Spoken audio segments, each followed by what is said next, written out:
My dear students, dear friends, and dear brothers and sisters, once again I welcome to all of you in Dr. Yashandra online classes for education.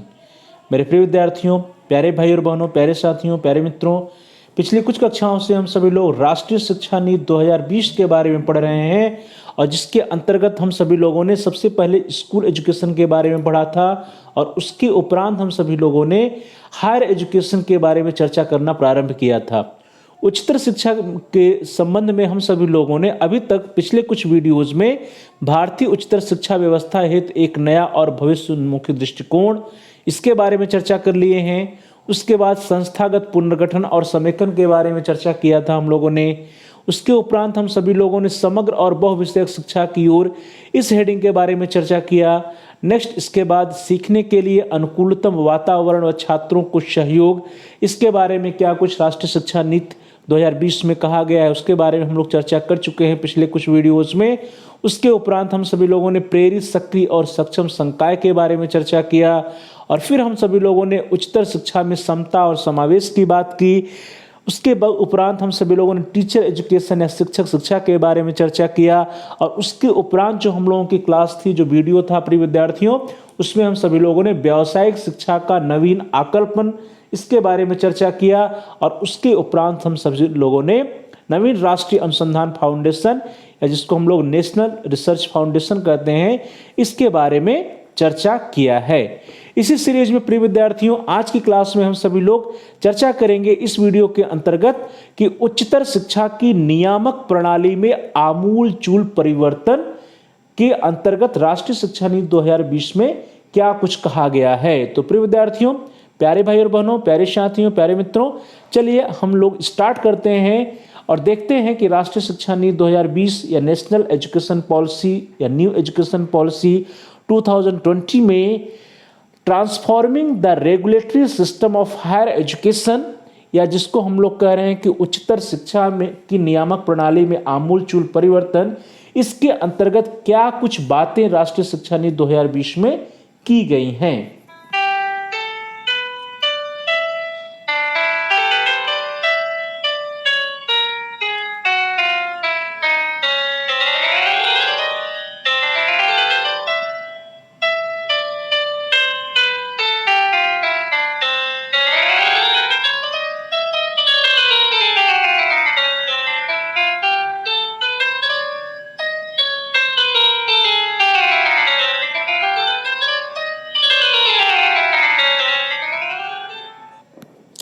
चलिए दोस्तों start करते हैं। Higher education के अंतर्गत उच्चतर शिक्षा के अंतर्गत उच्चतर शिक्षा की नियामक प्रणाली में आमूलचूल परिवर्तन करने की बात जो है राष्ट्रीय शिक्षा नीति 2020 में की गई है। तो हम लोग देखते हैं कि राष्ट्रीय शिक्षा नीति 2020 के अंतर्गत वे कौन कौन से प्रावधान हैं या वे कौन कौन सी बातें की हैं जिससे जो है हायर एजुकेशन में या उच्चतर शिक्षा की नियामक प्रणाली में आमूलचूल परिवर्तन हो सकेगा। Transforming the regulatory system of higher education. तो जो सबसे पहला पॉइंट दिया गया है प्रिय विद्यार्थियों राष्ट्रीय शिक्षा नीति 2020 में, द फर्स्ट पॉइंट इज दशकों से उच्चतर शिक्षा का विनियमन बहुत सख्त रहा है जिसे बहुत कम प्रभाव के साथ विनियमित करने का प्रयास किया गया है।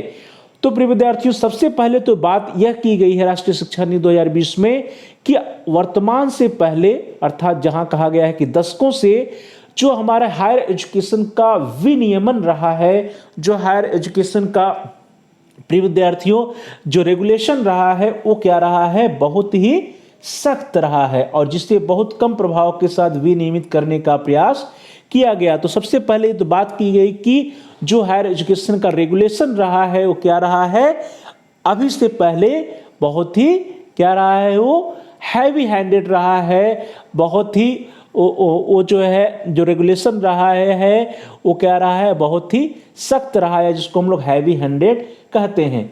Regulation of higher education has been too heavy handed for decades, too much has been attempted to be regulated with too little effect. तो इस तरह से राष्ट्रीय शिक्षा नीति 2020 में वर्तमान समय में या वर्तमान समय के पूर्व में जो विनियमन रहा है उच्चतर शिक्षा का, इसके बारे में कहा गया कि उसका विनियमन क्या रहा है, बहुत ही सख्त रहा है या फिर इसको हैवी हैंडेड कहा जा रहा है। आगे कहा गया कि विनियामक प्रणाली का कृत्रिम और विघटनकारी स्वभाव बहुत ही बुनियादी समस्याओं से प्रभावित रहा है, जैसे कुछ ही निकायों में शक्ति का अत्यधिक केंद्रीकरण। ध्यान दीजिए, विनियामक प्रणाली की बात की जा रही है, जो हमारा रेगुलेटरी सिस्टम है इसकी बात की जा रही है, और कहा जा रहा है कि विनियामक प्रणाली का कृत्रिम और विघटनकारी स्वभाव। ध्यान दीजिए, मैकेनिस्टिक एंड डिसएम्पावरिंग नेचर्स की बात की जा रही है कि जो विनियामक प्रणाली है हमारा वो कैसा है, कृत्रिम है, और उसका स्वभाव या नेचर क्या है, डिसएम्पावरिंग है या विघटनकारी है। और यह जो है बहुत ही बुनियादी समस्याओं से प्रभावित रहा है। वे कौन कौन सी समस्याएं हो सकती हैं जिससे हमारा जो है ये रेगुलेटरी सिस्टम इफेक्टेड रहा है? जैसे सेंट्रलाइजेशन की जो बात होती है, केंद्रीकरण की बात होती है, जैसे कुछ ही निकायों में शक्ति का अत्यधिक केंद्रीकरण, अर्थात कुछ ही बॉडीज होती हैं हायर एजुकेशन की जिसमें जो है सेंट्रलाइजेशन ऑफ पावर कर दिया गया है, और साथ ही साथ इन निकायों के बीच स्वहितों का टकराव होता रहा है, जिसके परिणाम स्वरूप जवाबदेही की कमी व्याप्त रही है। तो ध्यान दीजिए, जो बुनियादी समस्याओं की बात रेगुलेटरी सिस्टम में की गई है उसमें से कौन सी प्रमुख समस्या है जिसके ऊपर राष्ट्रीय शिक्षा नीति में कहा गया है, that is the centralisation of power.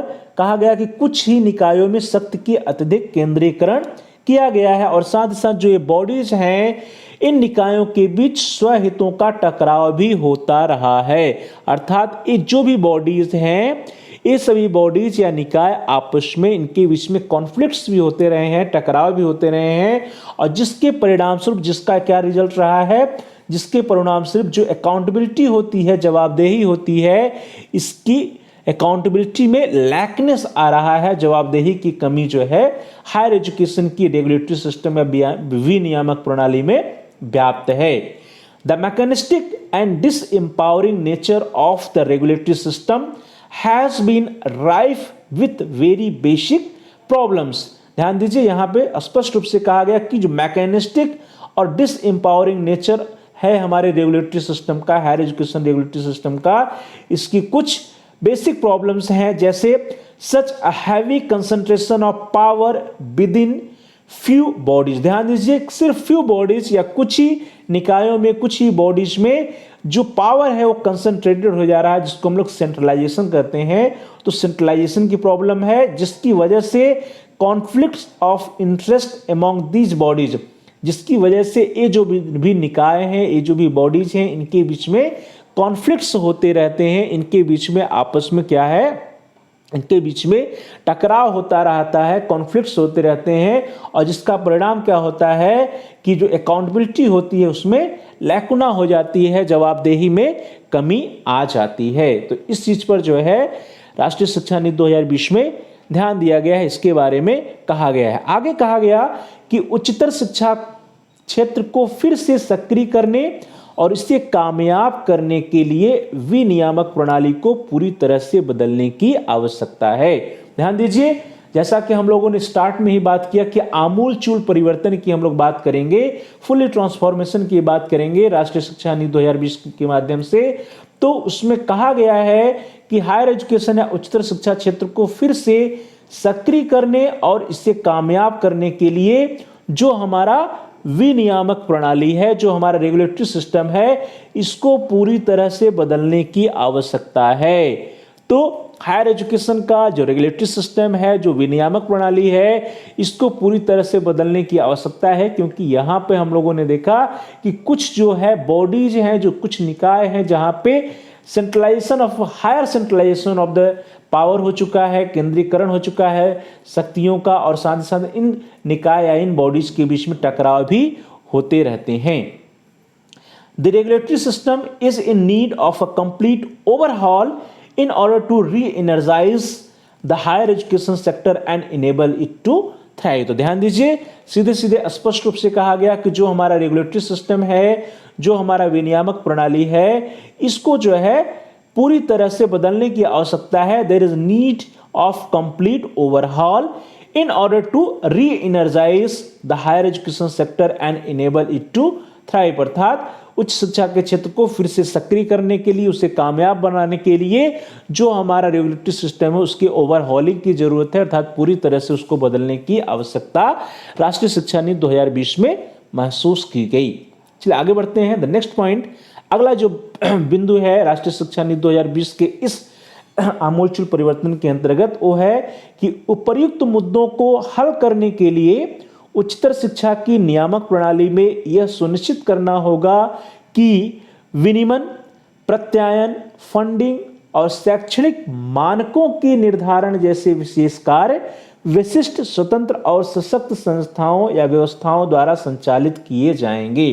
तो दोस्तों, जिन मुद्दों की हम लोगों ने बात किया, ऊपर सेंट्रलाइजेशन ऑफ पावर्स की बात किया, कॉन्फ्लिक्ट्स की बात की, तो कहा गया है राष्ट्रीय शिक्षा नीति 2020 में कि जो भी उपयुक्त मुद्दे हैं, इन मुद्दों को हल करने के लिए, इन मुद्दों के समाधान करने के लिए यह आवश्यक है कि उच्चतर शिक्षा की जो भी हमारी नियामक प्रणाली है, जो भी हमारी रेगुलेटरी सिस्टम है, उसमें विनियमन, प्रत्यायन, फंडिंग और शैक्षणिक मानकों के निर्धारण और जैसे विशेष कार्य विशिष्ट, स्वतंत्र और सशक्त संस्थाओं या व्यवस्थाओं द्वारा संचालित किए जाएंगे। अर्थात जो विनियमन का कार्य है, जो प्रत्यायन का कार्य है, फंडिंग का कार्य है या शैक्षणिक मानकों के निर्धारण कार्य है, इनको जो है कुछ विशेष, कुछ स्वतंत्र और सशक्त संस्थाओं या व्यवस्थाओं के द्वारा संचालित किया जाएगा, जिससे कि जो समस्याएं हायर एजुकेशन के रेगुलेटरी बॉडी में या रेगुलेटरी सिस्टम में आ रही हैं उसको दूर करने का प्रयास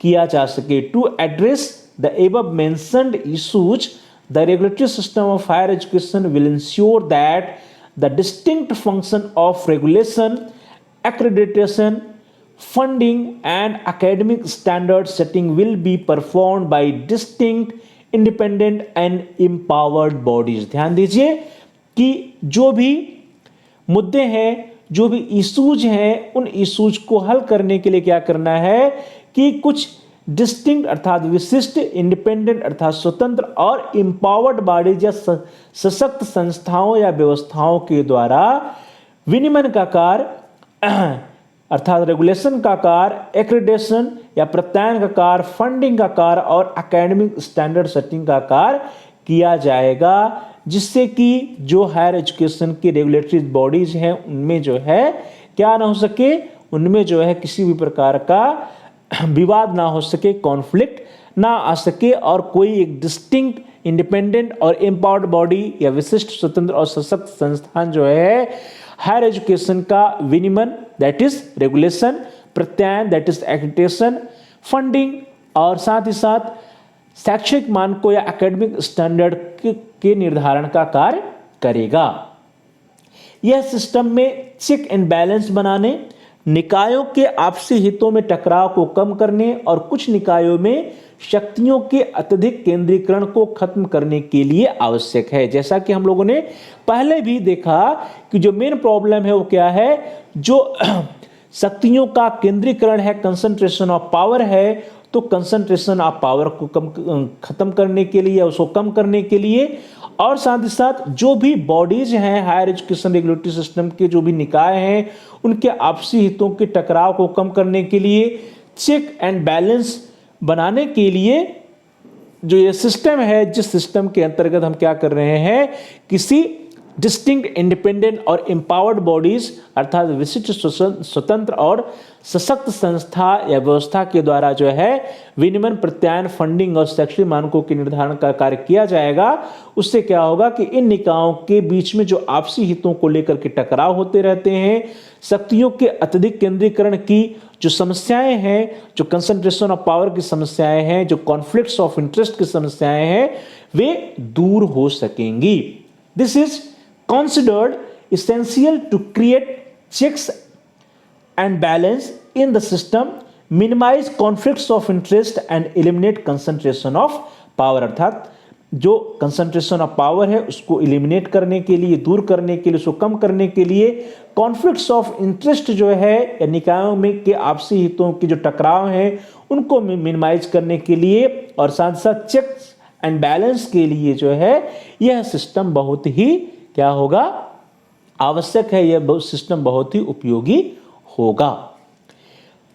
यह सुनिश्चित करने के लिए कि चारों सांस्थानिक व्यवस्थाएं जो इन चार आधारभूत कार्यों को करती हैं स्वतंत्र रूप से अपना काम करने के साथ साथ साझा उद्देश्यों की प्राप्ति के लिए एक तारतम्यता के साथ काम करेंगी। ध्यान दीजिए कि ये जो चार प्रमुख कार्य हैं हमारे, कौन कौन से, दैट इज विनिमय, प्रत्यायन, फंडिंग और शैक्षिक मानकों का निर्धारण। दैट इज अगर चार काम, regulation, accreditation, funding and academic standard setting, ये जो चार कार्य हैं, जो महत्वपूर्ण कार्य हैं, इन आधारभूत कार्यों को करने के लिए जो चारों संस्थानिक व्यवस्थाएं होंगी, ये जो है क्या होंगे, स्वतंत्र रूप से अपना कार्य करने के साथ साथ साझा उद्देश्यों को प्राप्ति करने के लिए एक तारतम्यता के साथ कार्य करेंगी। To ensure that the four institutional structures carrying out these four essential functions work independently, कार्य कैसे करेंगी, स्वतंत्र रूप से कार्य करेंगी, work independently at the same time and work in synergy towards common goal, स्वतंत्र रूप से काम करेंगी परंतु इनका जो उद्देश्य होगा वो क्या होगा, कॉमन गोल होगा, साझा उद्देश्य होगा कि हायर एजुकेशन की समस्याओं का निवारण करना और साथ ही साथ हायर एजुकेशन की प्रगति करना, उच्चतर शिक्षा का विकास करना होगा। इन चार संस्थाओं को एक प्रमुख संस्था जिसको हम लोग कहेंगे भारतीय उच्चतर शिक्षा आयोग के तहत चार स्वतंत्र व्यवस्थाओं के रूप में स्थापित किया जाएगा। ध्यान दीजिए प्रिय विद्यार्थियों, अब जो चार प्रमुख कार्य हैं, इन चार प्रमुख कार्यों को करने के लिए कहा गया कि चार विशिष्ट संस्थाएं होंगी, विनियमन के लिए दैट इज रेगुलेशन के लिए, प्रत्यायन दैट इज एक्रेडिटेशन के लिए, फंडिंग के लिए और एकेडमिक स्टैंडर्ड सेटिंग के लिए, शैक्षिक मानकों को निर्धारण करने के लिए कुछ प्रमुख संस्थाएं होंगी। और ये जो चार संरचनाएं होंगी, इन चार संरचनाओं को एक प्रमुख संस्था क्या करेगा, मॉनिटर करेगा, उसके अंतर्गत चार संस्थाएं होंगी।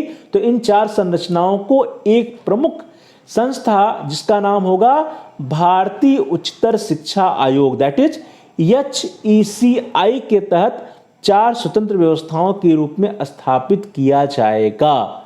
ध्यान दीजिए, these four structures will be set up as four independent verticals within one umbrella institution, the Higher Education Commission of India। तो ध्यान दीजिए प्रिय विद्यार्थियों, क्या होगा, एक अम्ब्रेला इंस्टीट्यूशन होगा जिसको हम लोग कहेंगे higher education commission of India HECI, और इसी के अंतर्गत चार संस्थाएं होंगी, चार बॉडीज होंगी जो कि इन प्रमुख चार कार्यों को करेंगी। जो क्या हो गया विद्यार्थियों, विनिमय, प्रत्यायन, फंडिंग और जो एकेडमिक स्टैंडर्ड्स है उनको निर्धारित करने का कार्य चार संस्थाएं करेंगी। उन चार संस्थाएं किसके अंतर्गत होंगी, ये चार संस्थाएं HECI that is higher education commission of India या भारतीय उच्चतर शिक्षा आयोग के तहत कार्य करेंगी।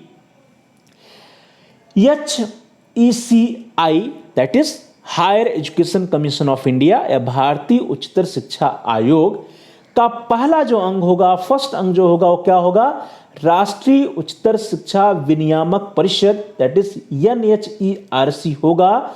और इसका जो कार्य होगा वो क्या होगा, यह उच्चतर शिक्षा क्षेत्र के लिए एक साझा और सिंगल पॉइंट रेगुलेटर की तरह काम करेगा जिसमें शिक्षक शिक्षा शामिल है किंतु चिकित्सीय और विधिक शिक्षा शामिल नहीं है, और इस तरह से नियामक प्रक्रिया में दोहराव और अव्यवस्था को समाप्त करेगा। ध्यान दीजिएगा, बहुत ही इंपॉर्टेंट पॉइंट है ये कि जो HECI है, जो higher education commission of India है, HECI है, इसका जो फर्स्ट पार्ट होगा, पहला अंग होगा वो क्या होगा, राष्ट्रीय उच्चतर शिक्षा विनियामक परिषद होगा।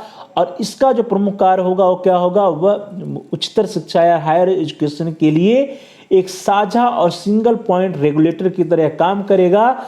और इसमें जो है जो टीचर एजुकेशन है या शिक्षक शिक्षा है वह तो सम्मिलित होगा, परंतु इसमें चिकित्सीय शिक्षा और विधिक शिक्षा सम्मिलित नहीं होगी। और इस तरह से नियामक प्रक्रिया में दोहराव और अव्यवस्था को समाप्त करेगा। और ऐसा इसलिए होता है क्योंकि व्यवस्था के भीतर वर्तमान में अनेकों विनियामक संस्थान उपस्थित हैं जो नियामक प्रक्रिया में दोहराव और अव्यवस्था की बात की जा रही है। उसका कारण क्या है?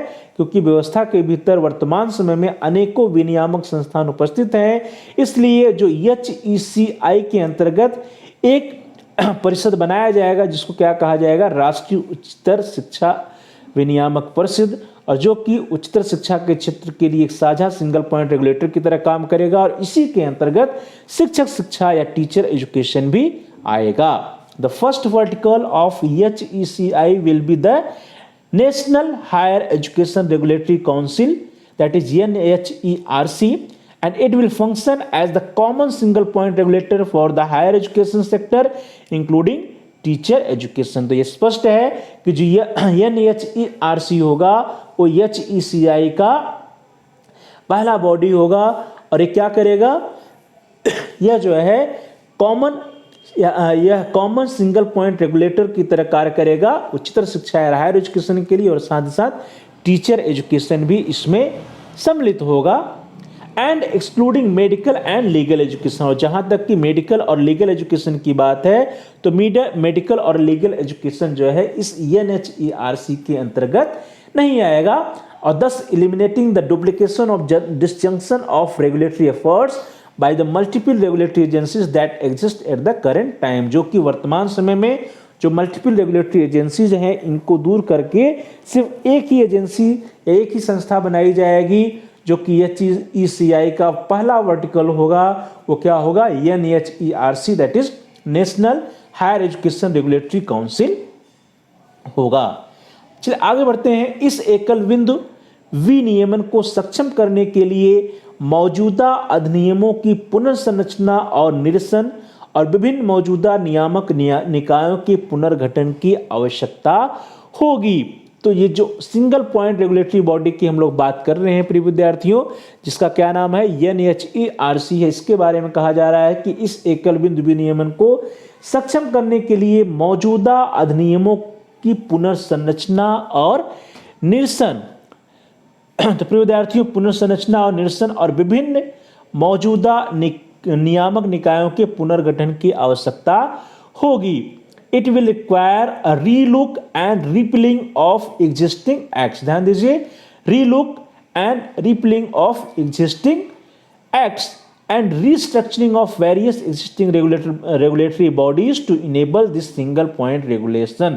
अर्थात जो सिंगल पॉइंट रेगुलेशन है, एकल बिंदु विनियमन है, इस एकल बिंदु विनियमन को सक्षम करने के लिए, इनेबलिंग करने के लिए क्या करना होगा? जो वर्तमान समय में एग्जिस्टिंग एक्ट्स हैं, जो मौजूदा अधिनियम है, इनकी पुनर्संरचना और निरसन, that is relook and repealing करना पड़ेगा, और साथ ही साथ विभिन्न मौजूदा नियामक निकायों के पुनर्गठन की भी आवश्यकता होगी। अर्थात वर्तमान समय में जो भी रेगुलेटरी बॉडीज हैं उनकी रीस्ट्रक्चरिंग की आवश्यकता या पुनर्गठन की आवश्यकता होगी।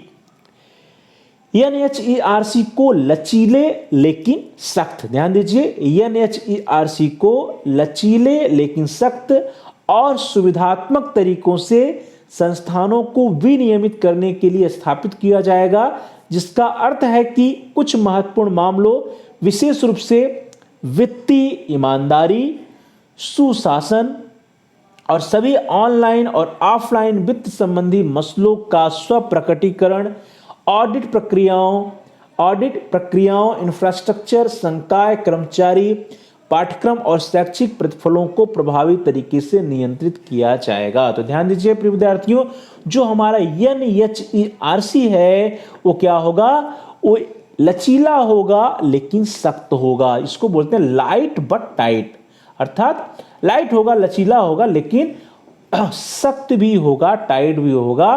तो NHERC को लचीले लेकिन सख्त और सुविधात्मक तरीके से संस्थानों को विनियमित करने के लिए स्थापित किया जाएगा, जिसका अर्थ है कि कुछ महत्वपूर्ण मामलों, जैसे विशेष रूप से जो वित्तीय मामला है, फाइनेंशियल मैटर है, फाइनेंशियल प्रॉपर्टी है, वित्तीय ईमानदारी, सुशासन और सभी ऑनलाइन और ऑफलाइन वित्त संबंधी मसलों का स्वप्रकटीकरण करने का कार्य साथ ही साथ ऑडिट प्रक्रियाओं, इंफ्रास्ट्रक्चर, संकाय और कर्मचारी, पाठ्यक्रम और शैक्षिक प्रतिफलों को प्रभावी तरीके से नियंत्रित करने का कार्य एनएचईआरसी के द्वारा लचीले लेकिन सख्त रुख के साथ किया जाएगा। NHERC will be set up to regulate in a light but tight, ध्यान दीजिए, light but tight and facilitative manner, meaning that a few important matters, particularly financial probity, good governance,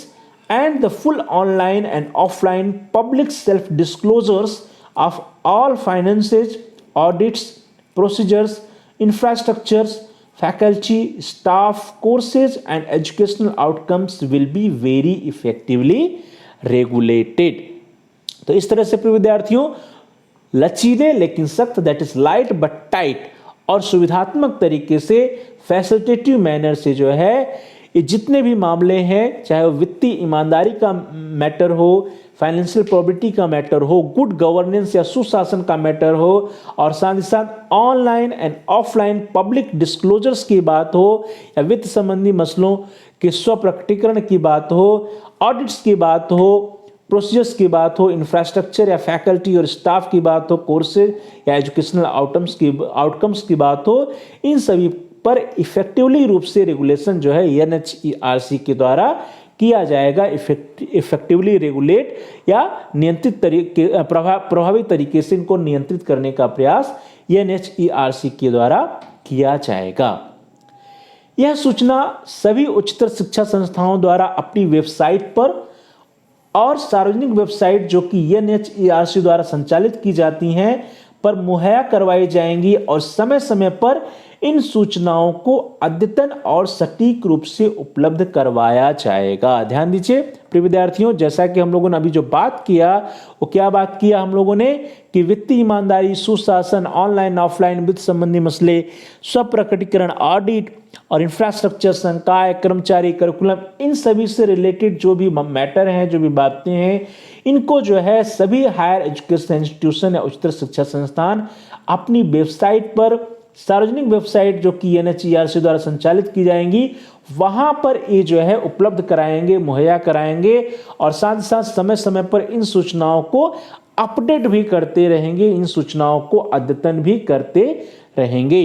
this information will have to be made available and kept updated and accurate by all higher education institutions on a public website maintained by NHERC and on the institutions websites। तो इस तरह से प्रिय विद्यार्थियों कि जो institutions की website है और साथ ही साथ NHERC के द्वारा मेंटेन जितने भी पब्लिक वेबसाइट्स होंगे, इन सभी वेबसाइट्स पर सभी हायर एजुकेशन इंस्टीट्यूशन से संबंधित जो भी सूचनाएं होंगी, जो भी मैटर होगा, जो भी इंफॉर्मेशन होंगी, चाहे वो ऑडिट से रिलेटेड हो, फाइनेंशियल मैटर से रिलेटेड हो या स्टाफ से रिलेटेड हो, उन सभी को क्या किया जाएगा, वेबसाइट पर उपलब्ध कराया जाएगा, और साथ ही साथ समय समय पर उसको अपडेट भी किया जाएगा।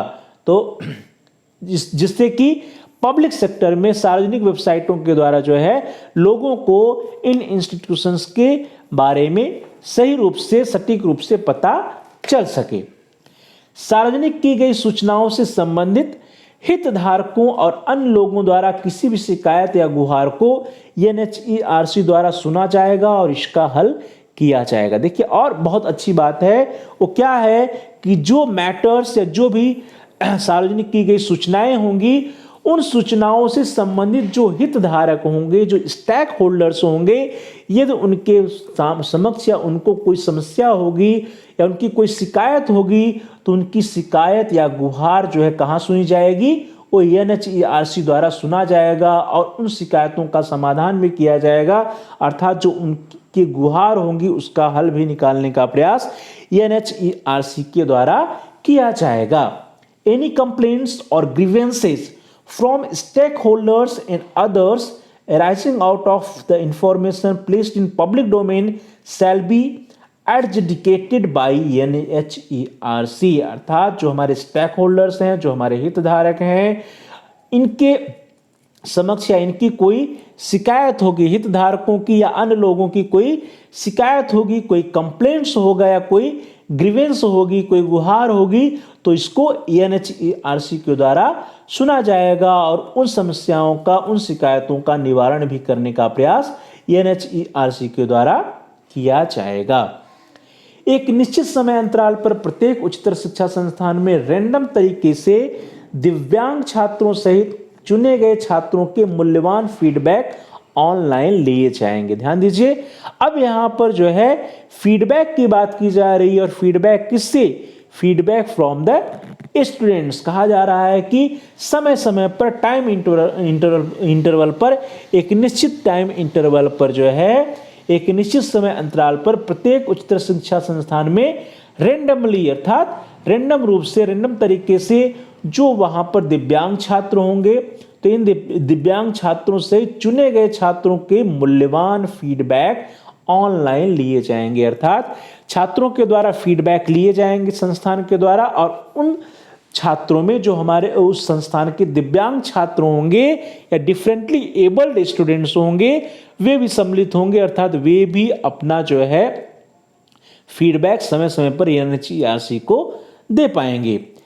Feedback from randomly selected students including differently able students at each higher education institution will be solicited online to ensure valuable input at a regular intervals। ध्यान दीजिए कि रेगुलर इंटरवल्स पे या एक निश्चित समय अंतराल पर जो है रैंडम रूप से सिलेक्ट किए छात्रों को सिलेक्ट किया जाएगा, रैंडम रूप से छात्रों को चुना जाएगा और उन छात्रों से फीडबैक लिया जाएगा, और साथ ही साथ जो छात्र चुने जाएंगे रैंडम रूप से, उनमें जो है डिफरेंटली एबल स्टूडेंट्स भी होंगे। अर्थात सभी छात्र जो है, चाहे वो नॉर्मल छात्र हो या डिफरेंटली एबल छात्र हो, वे सभी लोग जो है अपना मूल्यवान फीडबैक, वैल्यूएबल फीडबैक जो है समय समय पर उपलब्ध कराते रहेंगे। अगला पॉइंट है कि ऐसे विनियमन को सक्षम बनाने की प्राथमिक प्रक्रिया प्रत्यायन होगी। इसलिए एचईसीआई का दूसरा अंग एक मेटा एक्रीडेटिंग निकाय होगा, जिसे राष्ट्रीय प्रत्यायन परिषद या एनएसी के नाम से जाना जाएगा। तो ध्यान दीजिए प्रिय विद्यार्थियों कि अभी तक हम जो लोगों ने जिस एक्रेडिटेशन की बात की है, उसके लिए कहा जा रहा है कि the primary mechanism to enable such regulation will be accreditation. अर्थात जो रेगुलेशन की बात हम लोग विनियमन की बात कर रहे हैं, उस विनियमन के लिए क्या आवश्यकता है, उस विनियमन को सक्षम बनाने की प्राथमिक जो प्रक्रिया जो है कैसे होगी? प्रत्यायन के द्वारा होगी या एक्रेडिटेशन के द्वारा होगी। The primary mechanism to enable such regulations will be accreditation. अर्थात ऐसे विनियमन को सक्षम बनाने की जो प्राथमिक प्रक्रिया होगी वो क्या होगी? प्रत्यायन की प्रक्रिया होगी, एक्रेडिटेशन की प्रक्रिया होगी। और एचईसीआई का दूसरा अंग एक मेटा एक्रेडिटिंग निकाय होगा। The second vertical of HECI will therefore be a meta accrediting body called National Accreditation Council, या जिसको हम लोग एनएसी के नाम से जानेंगे। तो इस तरह से प्रिय विद्यार्थियों दो बॉडीज हो गई। अभी तक हम लोगों ने दो बॉडी के बारे में चर्चा कर लिया। जो पहली बॉडी होगी वो कौन सी बॉडी है? एनएचईआरसी है। पहली बॉडी क्या हो गई? एनएचईआरसी हो गई। और इसके उपरांत जो प्रिय विद्यार्थियों दूसरी बॉडी जो है वो कौन सी है? वो हो गई नेशनल एक्रेडिटेशन काउंसिल या एनएसी हो गई। तो इस तरह से प्रिय विद्यार्थियों हम लोगों ने देखा कि जो हमारा एक बॉडी है, क्या नाम है उसका? भारतीय उच्चतर शिक्षा आयोग या एचईसीआई। इसके तहत 4 स्वतंत्र व्यवस्थाओं की हम लोगों ने बात की है, जिसमें पहला जो अंग है वो क्या है? एनएचईआरसी है, जिसको हम लोगों ने national higher education regulatory council या एनएचईआरसी कहा। और दूसरी जो बॉडी है वो क्या है? एनएसी है, नेशनल एक्रेडिटेशन काउंसिल है। आगे बढ़ते हैं। संस्थाओं का प्रत्यायन कुछ बुनियादी नियम कायदों, सार्वजनिक स्वप्रकटन, मजबूत गवर्नेंस और परिणामों के आधार पर होगा। तो ध्यान दीजिए कि अब बात की जा रही है कि जो संस्थाओं का प्रत्यायन होगा वो कैसे होगा? कुछ बुनियादी नियम कायदों के साथ साथ सार्वजनिक स्वप्रकटन, मजबूत गवर्नेंस और परिणामों के आधार पर होगा।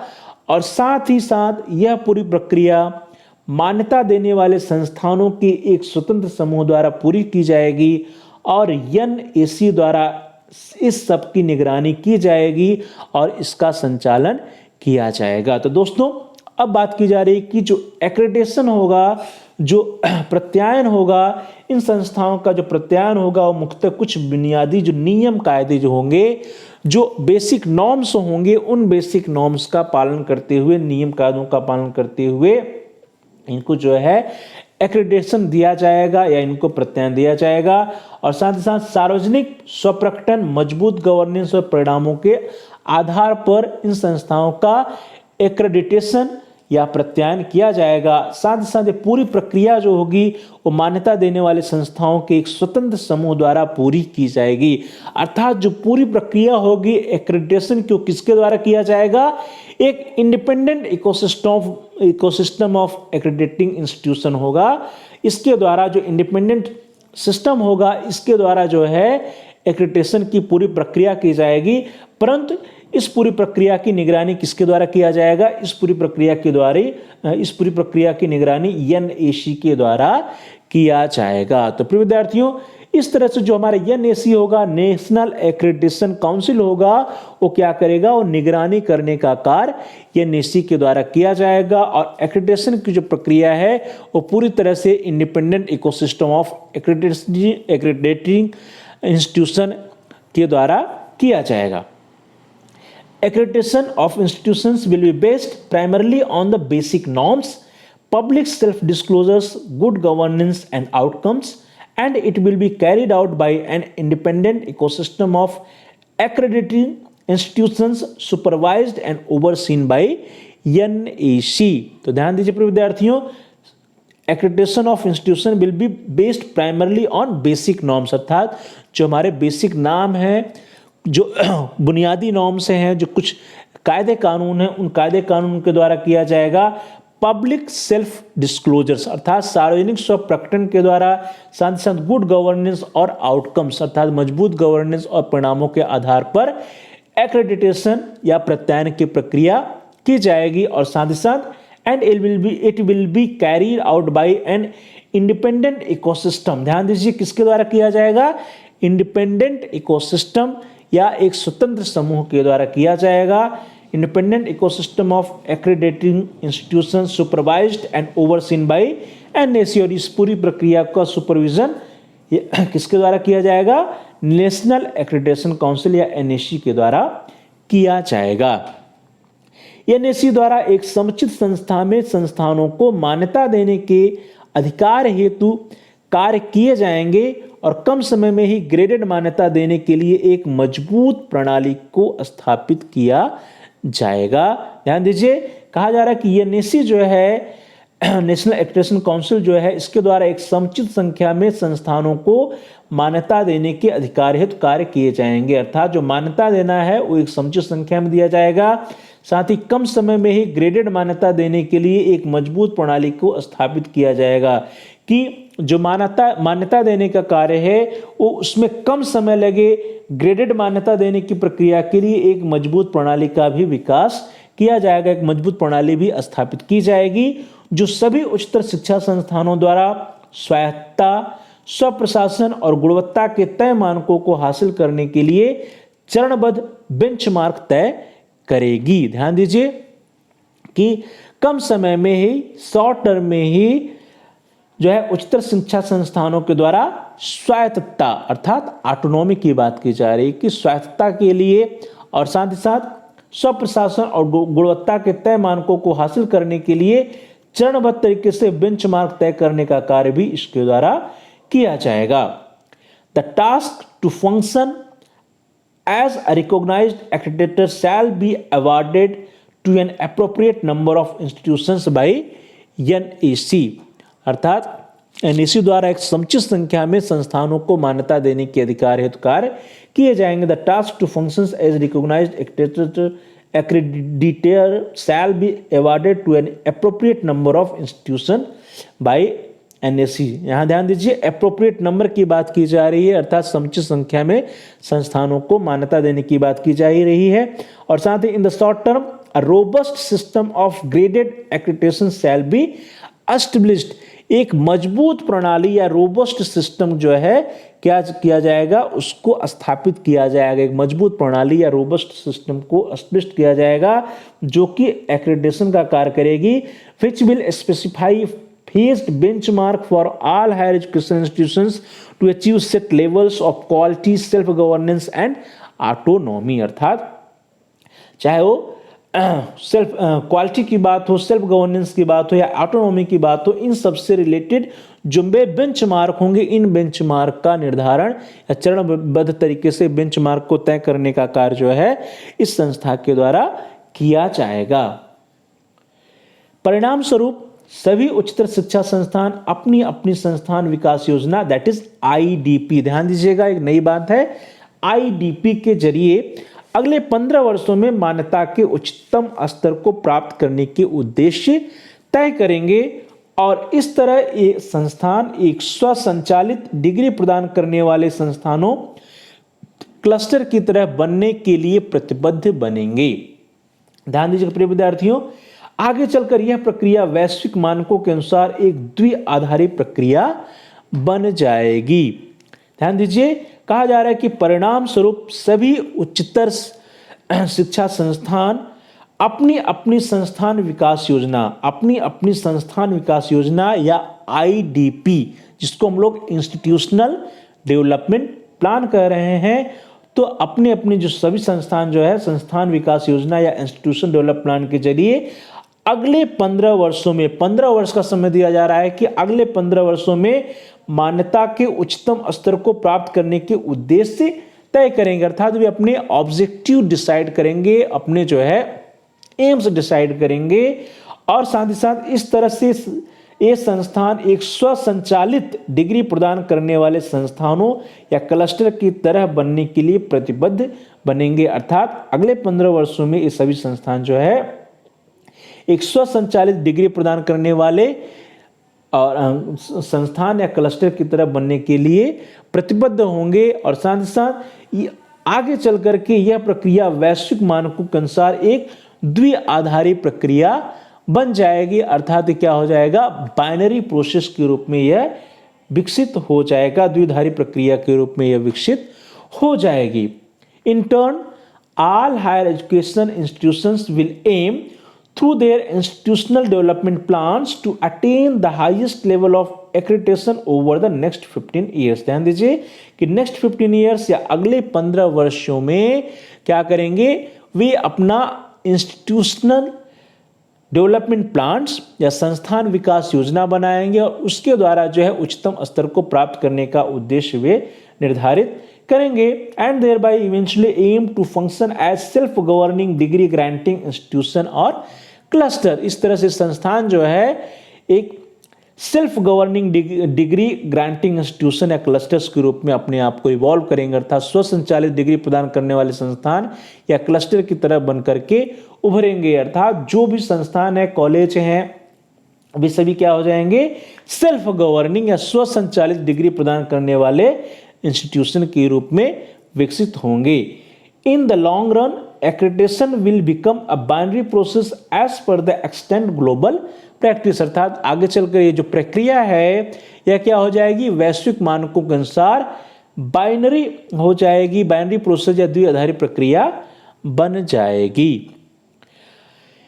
अगला पॉइंट प्रिय विद्यार्थियों कि HECI का जो तीसरा अंग होगा, थर्ड अंग की बात करते हैं तो तीसरा अंग उच्चतर शिक्षा अनुदान परिषद या HEGC का गठन किया जाएगा जो पारदर्शी मानदंडों के आधार पर उच्चतर शिक्षा के फंडिंग और वित्त पोषण का कार्य करेगा। ध्यान दीजिए कि हम लोगों ने 2 अंक के बारे में बात कर लिया और अब हम लोग तीसरे अंक की बात कर रहे हैं जिसका क्या नाम है, उच्चतर शिक्षा अनुदान परिषद, जिसको हम लोग HEGC कह रहे हैं। तो HEGC का गठन किया जाएगा और ये क्या करेगा, जो पारदर्शी मानदंडों के आधार पर उच्चतर शिक्षा के फंडिंग और वित्त पोषण का कार्य करेगा, जिसमें संस्थानों द्वारा विकसित आईडीपी और उनके क्रियान्वयन के जरिए प्राप्त की गई उन्नत शामिल होगी। अर्थात जो आईडीपी होगा, इंस्टीट्यूशनल डेवलपमेंट प्लान होगा, वो आईडीपी और उनके क्रियान्वयन के जरिए जो भी सूचनाएं हैं, जो उनका प्रोग्रेस है, जो उनकी उन्नति है, उनको प्राप्त होगी। The third vertical of HECI will be the higher education grants council. ध्यान दीजिए, तीसरा क्या होगा, एक ग्रांट काउंसिल होगा जिसका क्या नाम है, HEGC, that is higher education grant council या उच्चतर शिक्षा अनुदान परिषद होगा तीसरा अंग, which will carry out funding and financing of higher education based on transparent criteria. ध्यान दीजिए कि ट्रांसपेरेंट क्राइटेरिया या पारदर्शी मानदंडों के आधार पर हायर एजुकेशन में फंडिंग का कार्य, वित्त देने का कार्य, वित्त पोषण का कार्य जो है HEGC that is higher education grants council के द्वारा किया जाएगा। और इसके लिए जो है क्या करेगा, it will including the IDPs prepared by the institutions and the progress made on their implementation. अर्थात जो IDP जो संस्थानों के द्वारा जो है जो IDP विकसित किया जाएगा, जो इंस्टीट्यूशन डेवलपमेंट प्लान विकसित किया जाएगा और उनका क्रियान्वयन कैसे किया गया, उनका इम्प्लीमेंटेशन कैसे किया गया, उसमें क्या प्रोग्रेस हुई, क्या रिजल्ट निकल के आया, इसके आधार पर HEGC या हायर एजुकेशन ग्रांट्स काउंसिल जो है ग्रांट देने का कार्य, फंडिंग का कार्य करेगा। HEGC को छात्रवृत्ति के वितरण के लिए और नए फोकस क्षेत्रों को शुरू करने और बहुविषयी क्षेत्रों में उच्चतर शिक्षा संस्थानों को गुणवत्ता कार्यक्रमों के प्रस्तावों के साथ उनके विस्तार के लिए विकासात्मक निधियों का कार्यभार सौंपा जाएगा। ध्यान दीजिए, अब जो HEGC है, HEGC के पास जो है ग्रांट्स है, ये अनुदान का कार्य करेगा, वित्त पोषण का कार्य करेगा और साथ ही साथ जो है इसको स्कॉलरशिप की जिम्मेदारी भी दी जाएगी HEGC को छात्रवृत्ति के वितरण के लिए और नए फोकस क्षेत्रों को शुरू करने के लिए। साथ ही साथ बहुविषयी या मल्टीडिसिप्लिनरी जो क्षेत्र है, बहुविषयी क्षेत्रों में उच्चतर शिक्षा संस्थानों को गुणवत्ता कार्यक्रमों के प्रस्तावों के साथ उनके विस्तार के लिए विकासात्मक निधियों का कार्यभार सौंपा जाएगा। तो HEGC जो है वो स्कॉलरशिप के वितरण का कार्य, छात्रवृत्ति के वितरण का भी कार्य करेगी, साथ ही साथ कुछ नए फोकस एरियाज को शुरू करने में भी मदद करेगी। मल्टीडिसिप्लिनरी एरियाज या बहुविषयी क्षेत्रों में उच्चतर शिक्षा संस्थानों की गुणवत्ता कार्यक्रमों के प्रस्तावों के आधार पर उसके विस्तार के लिए और विकास के लिए जो है निधि प्रदान करने का कार्य HEGC के द्वारा किया जाएगा।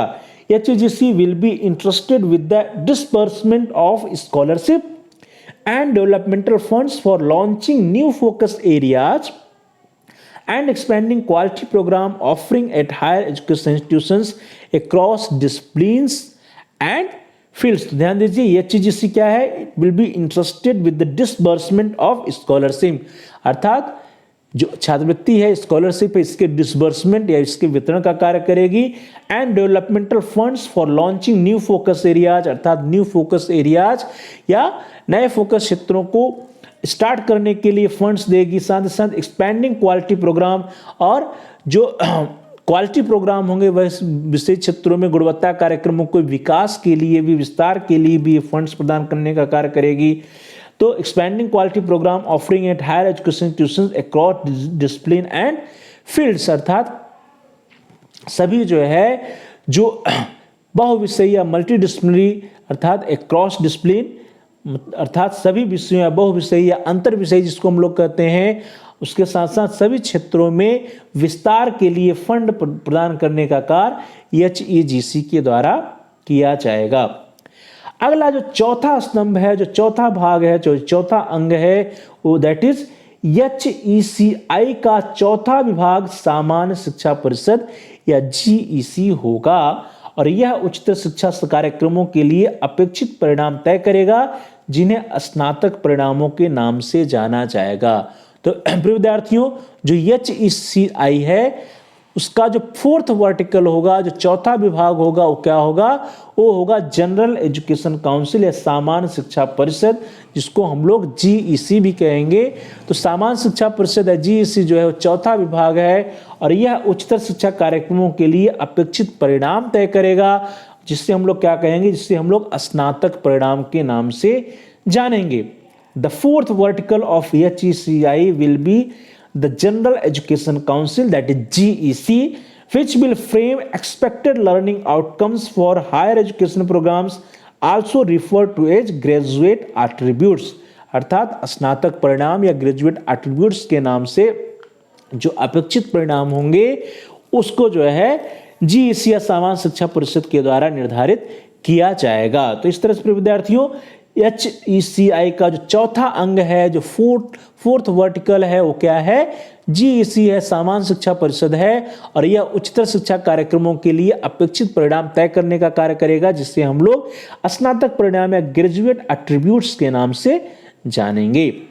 जीईसी द्वारा एक राष्ट्रीय शिक्षा योग्यता फ्रेमवर्क दैट इज NHEQF तैयार किया जाएगा, जो राष्ट्रीय कौशल योग्यता फ्रेमवर्क दैट इज NSQF से संगत होगा, ताकि व्यावसायिक शिक्षा को उच्चतर शिक्षा से समन्वित किए जाने में आसानी हो। ध्यान दीजिए, यहाँ पर जो फोकस है वो क्या है कि व्यावसायिक शिक्षा को उच्चतर शिक्षा से समन्वित करने का प्रयास, इंटीग्रेट करने का प्रयास जो है राष्ट्रीय शिक्षा नीति 2020 में किया गया। और उसके लिए कहा गया है कि जो हमारा जीईसी होगा, यह जो है a national higher education qualification framework will be formulated by GEC and it shall be in sync with the national skills qualification frameworks to ease the integration of vocational education into higher education. अर्थात जो व्यावसायिक शिक्षा को उच्चतर शिक्षा से समन्वित करने के लिए to ease the integration of vocational education into higher education,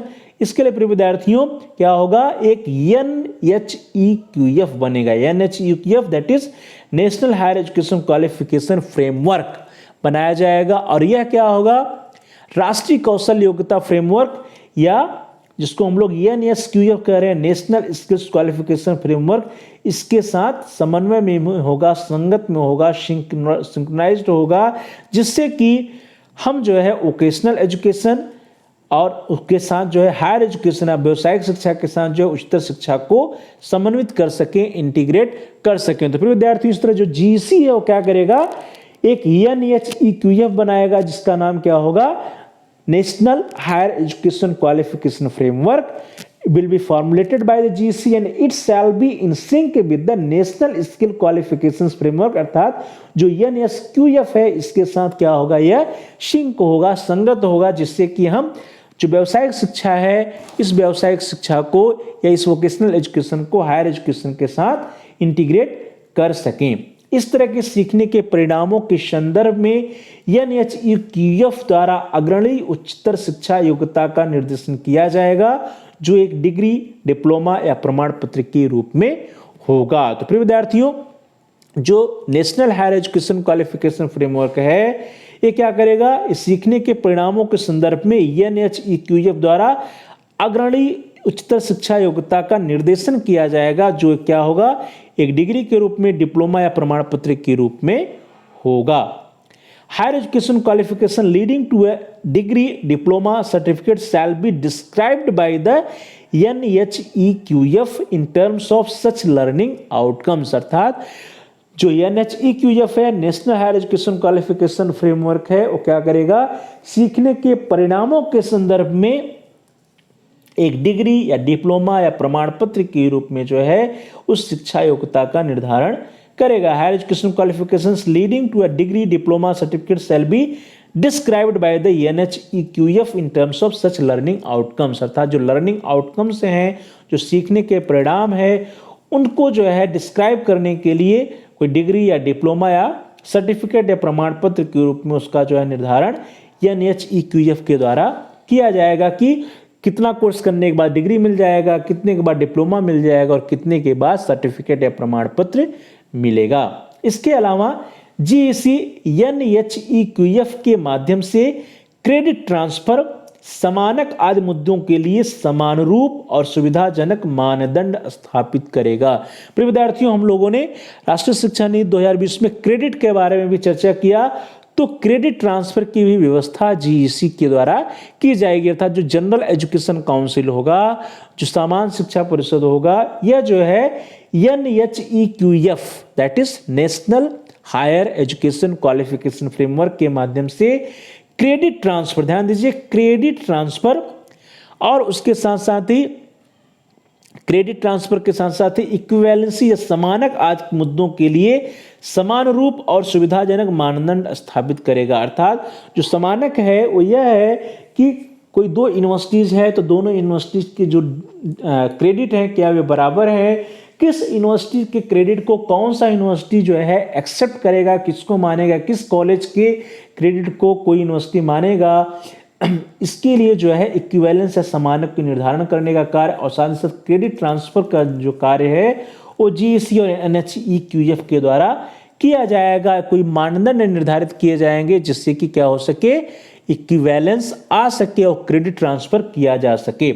in addition the GEC shall set up facilitative norms for issues such as credit transfer, equivalence etc through NHEQF। जैसा हम लोगों ने पूर्व में भी पढ़ा कि राष्ट्रीय शिक्षा नीति 2020 में क्रेडिट सिस्टम की बात है कि छात्र जो है एक जगह से किसी विश्वविद्यालय कॉलेज से कुछ क्रेडिट ले लेता है, फिर किसी कहीं दूसरी जगह जाएगा वहां से कुछ क्रेडिट ले लेगा और उसका एक एकेडमिक क्रेडिट बैंक बनेगा। तो ये जो क्रेडिट ट्रांसफर है, इस क्रेडिट ट्रांसफर के बारे में एक कार्य कैसे करेगा, इसके लिए क्या समानक होंगे, इक्विवेलेंसी क्या होगी, इन सब का निर्धारण जीईसी जो है एनएचईक्यूएफ के माध्यम से करेगा। जीईसी उन विशिष्ट कौशल की पहचान करेगा जो छात्रों को अपने शैक्षिक कार्यक्रम के दौरान 21वीं शताब्दी के कौशल के साथ पूर्ण विकसित शिक्षार्थियों को तैयार करने के उद्देश्य से प्राप्त करना चाहिए। तो ध्यान दीजिए प्रिय विद्यार्थियों, जो हमारा जीईसी है क्या करेगा कि जो छात्रों के अंदर जो है कुछ विशिष्ट कौशलों की पहचान करने का कार्य करेगा, अर्थात कुछ स्पेसिफिक स्किल्स को आइडेंटिफाई करेगा जो छात्रों को अपने शैक्षणिक कार्यक्रम के दौरान 21वीं सेंचुरी या 21वीं शताब्दी के कौशल के साथ पूर्ण विकसित शिक्षार्थियों को तैयार करने के उद्देश्य से प्राप्त करना चाहिए। अर्थात जो 21वीं सेंचुरी है हमारी, इस 21वीं सेंचुरी या 21वीं शताब्दी की चुनौतियों को देखते हुए कौन कौन से कौशल छात्रों के अंदर होने चाहिए, किन किन कौशलों का विकास स्टूडेंट्स के अंदर होना चाहिए जिससे वे 21वीं सेंचुरी के चैलेंजेस का सामना कर सकें, 21वीं सेंचुरी में अपने आप को अडॉप्ट कर सके। इसके लिए उनके अंदर क्या क्या स्किल्स होने चाहिए, क्या क्या कौशल होने चाहिए, इन कौशलों का जो है, इन विशिष्ट कौशलों की पहचान जीईसी के द्वारा किया जाएगा। The GEC will be mandated to identify specific skills. ध्यान दीजिए, the GEC will be mandated to identify specific skills, अर्थात जीईसी उन विशिष्ट कौशलों की पहचान करेगा that students must acquire during their academic programmes. वे कौन से विशिष्ट कौशल होंगे, उन कौशलों की पहचान करेगा जिनको जो है छात्र अपने एकेडमिक प्रोग्राम शैक्षिक कार्यक्रम के दौरान जो है क्या करेगा, एक्वायर करेगा, प्राप्त करेगा। अर्थात जो भी शैक्षणिक कार्यक्रम, जिस भी शैक्षणिक कार्यक्रम में वह है, चाहे वो बीए है, बीकॉम है, बीएड है, एमकॉम है, बीएससी है, किसी भी प्रोग्राम में हो, उस प्रोग्राम के अंतर्गत उसको कौन कौन से स्किल, कौन कौन से स्पेसिफिक स्किल सीखने चाहिए जिससे कि वो क्या कर सके, वह जो है 21वीं सेंचुरी के लिए तैयार हो सके। Preparing well rounded learners with 21वीं सेंचुरी स्किल्स, अर्थात जो 21वीं सेंचुरी की स्किल्स हैं वे कौन कौन सी स्किल हैं, इनकी पहचान जीईसी के द्वारा किया जाएगा और उन स्किल्स को छात्र जो है अपने शैक्षणिक कार्यक्रम के दौरान ही प्राप्त कर पाएगा। That students must acquire during their academic programs. अगला पॉइंट से प्रिय विद्यार्थियों कि भारतीय कृषि अनुसंधान परिषद that is ICAR, veterinary council of India that is VCI, राष्ट्रीय अध्यापक शिक्षा परिषद that is NCTE, architecture council that is COA, pharmacy council of India that is PCI, राष्ट्रीय व्यवसायिक शिक्षा और प्रशिक्षण परिषद दैट इज NCVET आदि का पुनर्गठन व्यावसायिक मानक सेटिंग निकायों दैट इज PSSB के रूप में किया जाएगा।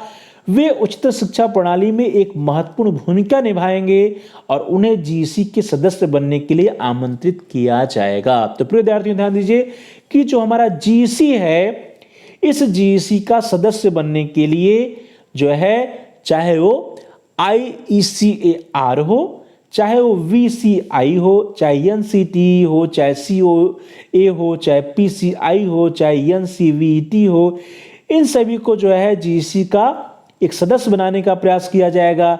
इन सभी बॉडीज को पुनर्गठित करने का प्रयास किया जाएगा। इनका जो है पुनर्गठन व्यावसायिक मानक सेटिंग के रूप में किया जाएगा। और साथ साथ ये जो है सभी जितनी भी बॉडीज हैं वे उच्चतर शिक्षा प्रणाली में एक महत्वपूर्ण भूमिका निभाने का कार्य करेंगी।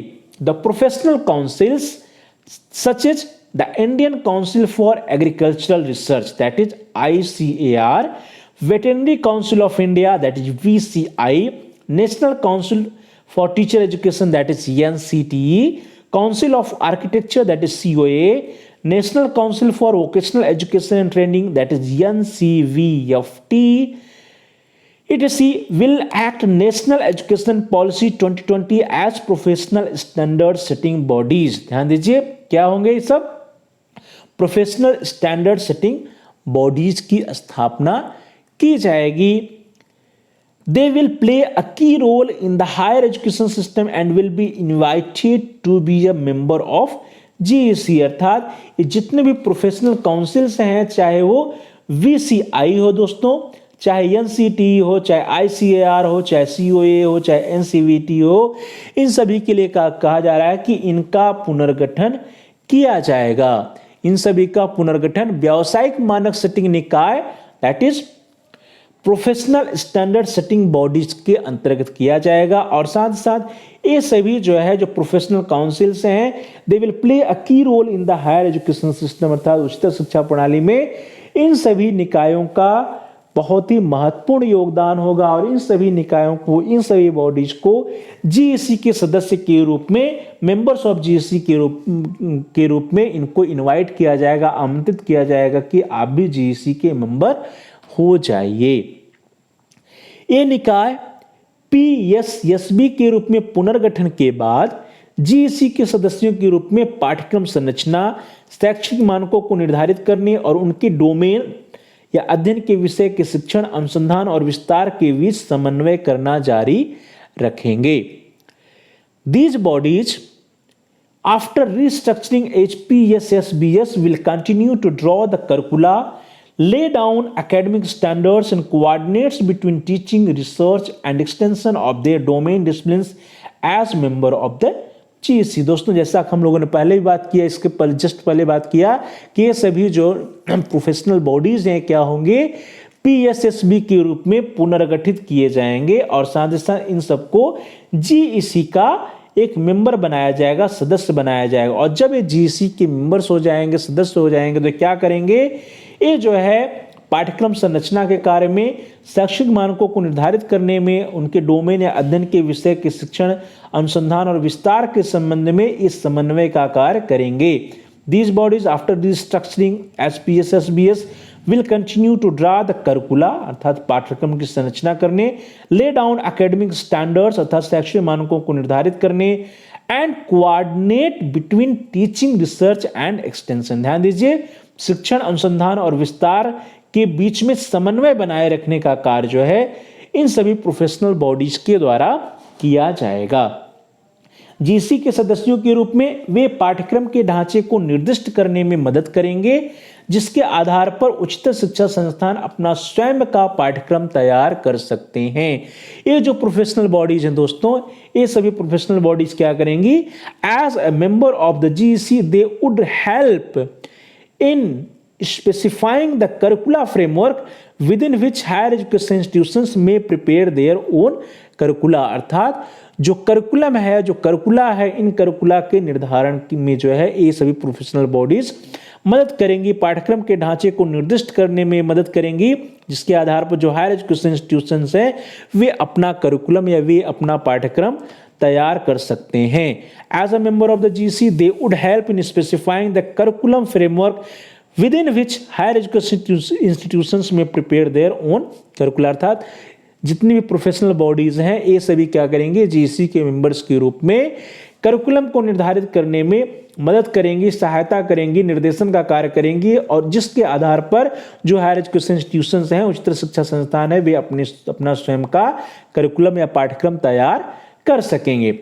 इस प्रकार PSSB बिना किसी नियामक भूमिका के लर्निंग और प्रैक्टिस के विशेष क्षेत्रों में मानकों या अपेक्षाओं को निर्धारित करेगा। जब PSSB के रूप में जो भी प्रोफेशनल बॉडीज हैं वे जो है करिकुलम को डिसाइड करने का कार्य करेंगी, वे डायरेक्शन देने का कार्य करेंगी। तो इस प्रकार से हम कह सकते हैं कि पीएसएसबी बिना किसी नियामक भूमिका के लर्निंग और प्रैक्टिस के विशेष क्षेत्रों में मानकों और अपेक्षाओं को निर्धारित करने का कार्य करेंगी। Thus, PSSBS would also set the standards or expectations in particular fields of learning and practice while having no regulatory role। अर्थात बिना किसी नियामक भूमिका के ये क्या करेंगी, विशेष क्षेत्रों में मानकों और अपेक्षाओं को निर्धारित करने का कार्य करेंगी, वो चाहे लर्निंग से रिलेटेड हो, सीखने से संबंधित हो, या प्रैक्टिस के विशेष क्षेत्रों से संबंधित हो। सभी उच्चतर शिक्षा संस्थान यह तय करेंगे कि उनके शैक्षणिक कार्यक्रम अन्य विचारों के बीच किस तरह से तय मानकों पर प्रतिक्रिया दे रहे हैं, और यदि आवश्यक हो तो वे पीएसएसबी मानक सेटिंग निकायों से सहयोग लेने में भी समर्थ होंगे। All higher education institutions will decide how their educational programs respond to these standards among other considerations, and would also be able to reach out for support from these standard setting bodies or PSSBS if needed। ध्यान दीजिए कि जितने भी उच्चतर शिक्षा संस्थान हैं, वे सभी उच्चतर शिक्षा संस्थान यह तय करेंगे कि उनके शैक्षिक कार्यक्रम अन्य विचारों के बीच किस तरह से तय मानकों पर प्रतिक्रिया दे रहे हैं, और यदि आवश्यक हो तो वे पीएसएसबी या मानक सेटिंग निकायों से सहयोग लेने में भी समर्थ होंगे। अर्थात सभी उच्चतर शिक्षा संस्थान जो है वे अपने शैक्षिक कार्यक्रमों को निर्धारित करने में पीएसएसबी या मानक सेटिंग निकायों की सहयोग ले सकते हैं, और उनके द्वारा जो भी तय मानक है उस पर जो है वो अपने करिकुलम बना सकते हैं। All higher education institutions will decide how their educational programs respond to these standards among other considerations, and would also be able to reach out for the support from these standard setting bodies और PSSB, अर्थात जो पीएसएसबीज हैं या professional bodies हैं, standard setting bodies हैं, इनसे support या मदद हायर एजुकेशन इंस्टीट्यूशंस या उच्चतर शिक्षा संस्थान ले सकते हैं। इस तरह की संरचना विभिन्न भूमिकाओं के बीच आपसी हितों के टकराव को समाप्त करते हुए प्रत्येक की भूमिका एवं कार्यों को एक दूसरे से अलग करने के सिद्धांत को कायम करेगी। तो दोस्तों, जैसा हम लोगों ने स्टार्टिंग में ये देखा कि जो हायर एजुकेशन इंस्टीट्यूशन का जो रेगुलेशन है उसमें सबसे बड़ी समस्या क्या है कि जो भी बॉडीज हैं उनके बीच में कॉन्फ्लिक्ट्स होते हैं। तो यहाँ पे जो व्यवस्था राष्ट्रीय शिक्षा नीति 2020 में की गई उसमें कहा गया कि इस तरह की जो संरचना है इससे जो विभिन्न भूमिकाओं के बीच आपसी हितों के जो टकराव होते हैं उनको समाप्त किया जा सकेगा, और प्रत्येक की भूमिका एवं कार्यों को एक दूसरे से अलग करने के सिद्धांत को कायम किया जा सकेगा। Such a system architecture will ensure the principle of functional separation by eliminating conflicts of interest between different roles। तो इस तरह से दोस्तों जो conflicts of interest की बात आती है, जो आपसी हितों के बीच टकराव की बात आती है, उन टकरावों को दूर करने का प्रयास इन जो है इस तरह की जो संरचना है, इस तरह की संरचना के द्वारा करने का प्रयास राष्ट्रीय शिक्षा नीति 2020 में किया गया है। इसका उद्देश्य कुछ बुनियादी मसलों पर ध्यान देते हुए उच्चतर शिक्षा संस्थानों को सशक्त बनाना भी है। ध्यान दीजिए कि जो यहाँ पे विभिन्न तरह जो संरचना बनाई गई है, जो 4 प्रमुख अंग बनाए गए हैं, इनका उद्देश्य क्या है कि कुछ बुनियादी मसलों पर ध्यान देते हुए उच्चतर शिक्षा संस्थानों को सशक्त बनाना भी इसका एक प्रमुख उद्देश्य है। It will also aim to empower higher educational institutions. तो हायर एजुकेशन इंस्टीट्यूशंस को सशक्त बनाने के लिए, एम्पावर करने के लिए, while ensuring that the few key essential matters are given due attention. अर्थात जो इसका जो मुख्य उद्देश्य है वो क्या है, उच्चतर शिक्षा संस्थानों को एम्पावर करना, उनको सशक्त बनाना। इससे जुड़ी जिम्मेदारियां और जवाबदेही उच्चतर शिक्षण संस्थानों के अनुरूप होंगी। अर्थात जो उच्चतर शिक्षण संस्थान है उनके पास अकाउंटेबिलिटी होगा, उनके पास जो है जवाबदेही होगा। Responsibility and accountability shall devolve the higher education institutions concomitantly. अर्थात इससे जुड़ी जिम्मेदारियां और जवाबदेही देने का जो कार्य होगा वो उच्चतर शिक्षण संस्थानों का होगा। उच्चतर शिक्षण संस्थानों के अनुरूप इनकी जिम्मेदारियां और अकाउंटेबिलिटी या जवाबदेही होगी। सार्वजनिक और निजी उच्चतर शिक्षण संस्थानों के बीच अपेक्षानुरूप किसी तरह का भेद नहीं किया जाएगा। ध्यान दीजिए, बहुत ही प्रमुख बात है कि there will be no distinction in such expectations shall be made between public and private higher education institutions, अर्थात चाहे वो पब्लिक हायर एजुकेशन इंस्टीट्यूशंस हो या प्राइवेट हायर एजुकेशन इंस्टीट्यूशंस हो, अर्थात सार्वजनिक और निजी सभी प्रकार के उच्चतर शिक्षण संस्थानों के बीच अपेक्षानुरूप किसी तरह का कोई भेदभाव नहीं किया जाएगा। किसी प्रकार का कोई भी डिस्टिंक्शन जो है प्राइवेट और पब्लिक हायर एजुकेशन इंस्टीट्यूशंस के बीच नहीं किया जाएगा।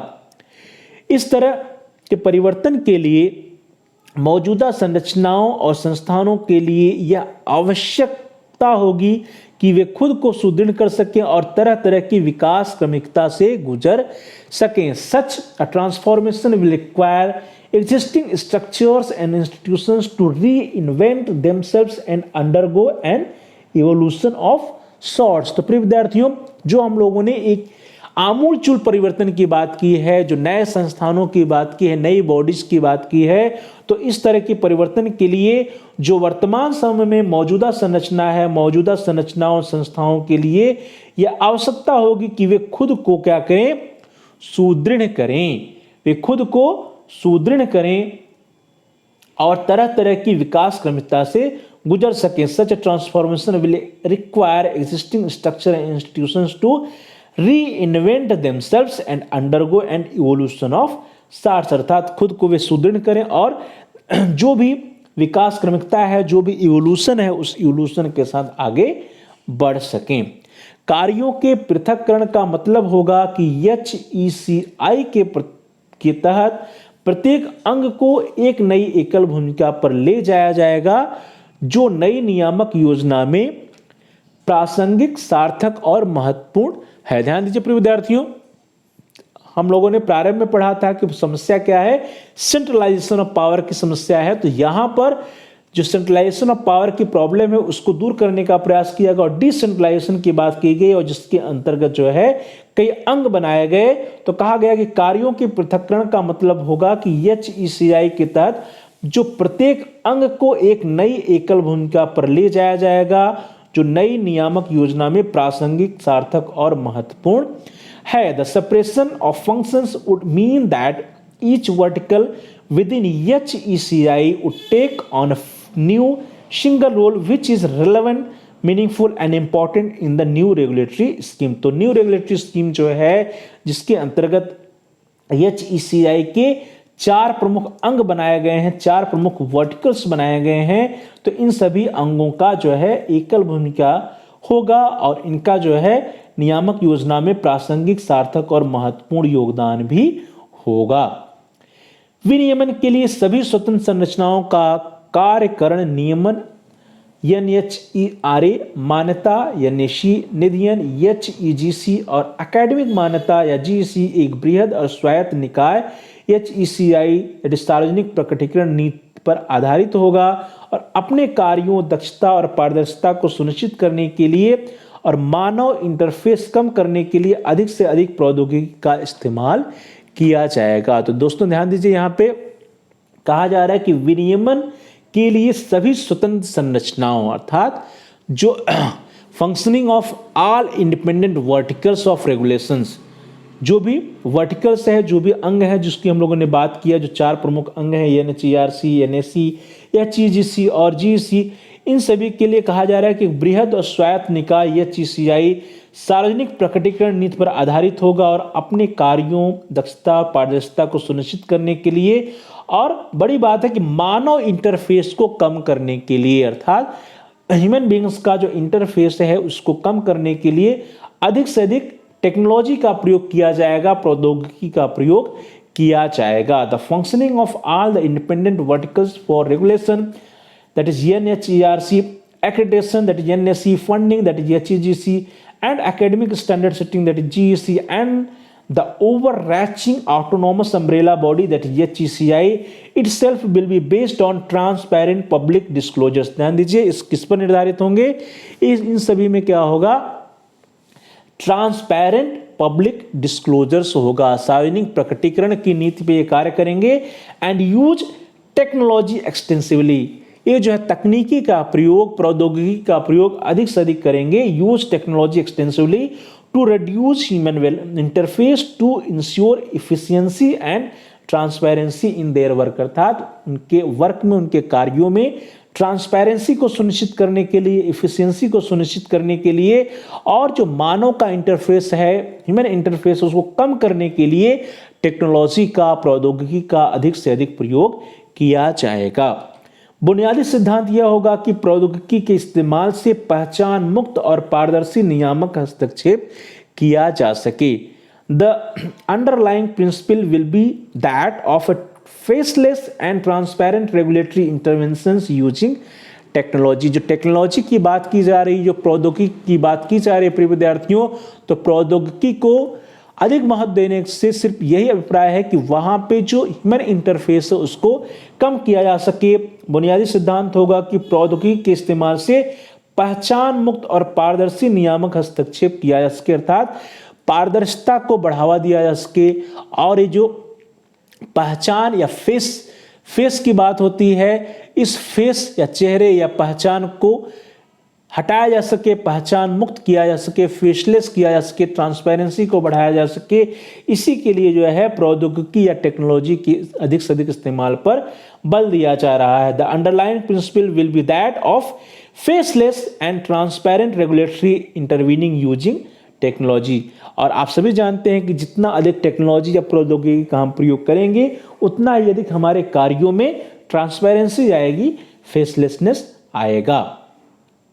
कड़े कदम के साथ कठोर अनुपालन उपायों को सुनिश्चित किया जाएगा, जिसमें अनिवार्य जानकारी के गलत प्रकटीकरण के लिए दंड की सिफारिश भी शामिल है, ताकि उच्चतर शिक्षा संस्थानों को न्यूनतम मानदंडों और मानकों के अनुरूप बनाया जा सके। ध्यान दीजिए प्रिय विद्यार्थियों कि कड़े कदम के साथ कठोर अनुपालन उपायों को सुनिश्चित किया जाएगा, अर्थात यहाँ पे जो कदम है वो कड़े कदम है, और उसी के साथ साथ उनका जो अनुपालन होगा वो भी कठोरता के साथ उसका अनुपालन सुनिश्चित किया जाएगा, जिसमें अनिवार्य जानकारी के गलत प्रकटीकरण के लिए दंड की सिफारिश भी शामिल है।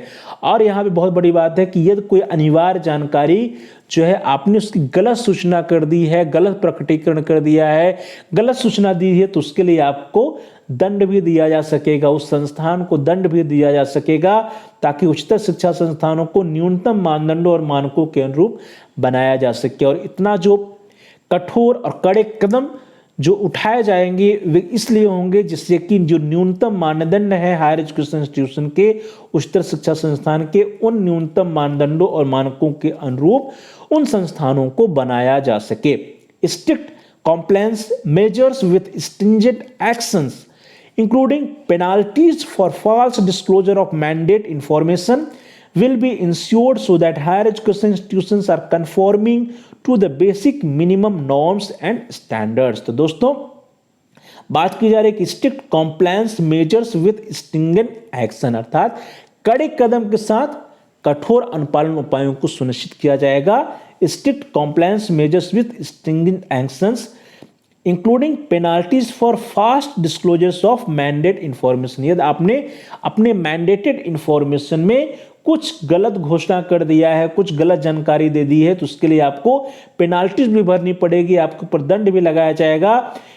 which will be ensured so that higher education institutions are conforming to the basic minimum norms and standards, जिससे कि जो उच्चतर शिक्षण संस्थान है वे जो है कम से कम न्यूनतम मानदंडों और मानकों के को जो है अपने यहाँ बना सके, उन न्यूनतम मानदंडों और मानकों को सुनिश्चित किया जा सके, उनको उसके अनुरूप बनाया जा सके।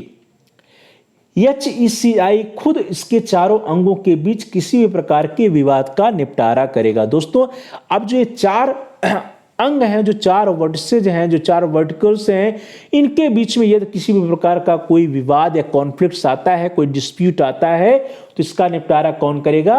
इसका निपटारा HECI खुद ही करेगा। HECI itself will be resolving disputes among the four verticals. जो चार वर्टिकल्स हैं, जो चार अंग हैं, इन चारों अंगों के बीच यदि किसी भी प्रकार का कोई विवाद होता है, कोई डिस्प्यूट्स होता है, तो इसका जो है निपटारा HECI के द्वारा खुद ही किया जाएगा।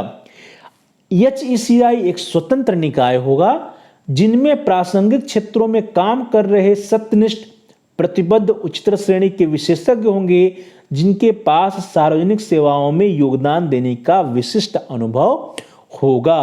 तो दोस्तों, each verticals in HECI will be an independent body consisting of persons having high expertise in the relevant areas along with integrity, commitment and a demonstrated track record of public services। तो दोस्तों, HECI के जितने भी verticals हैं, जो चारों vertical हैं, ये सभी क्या होंगे?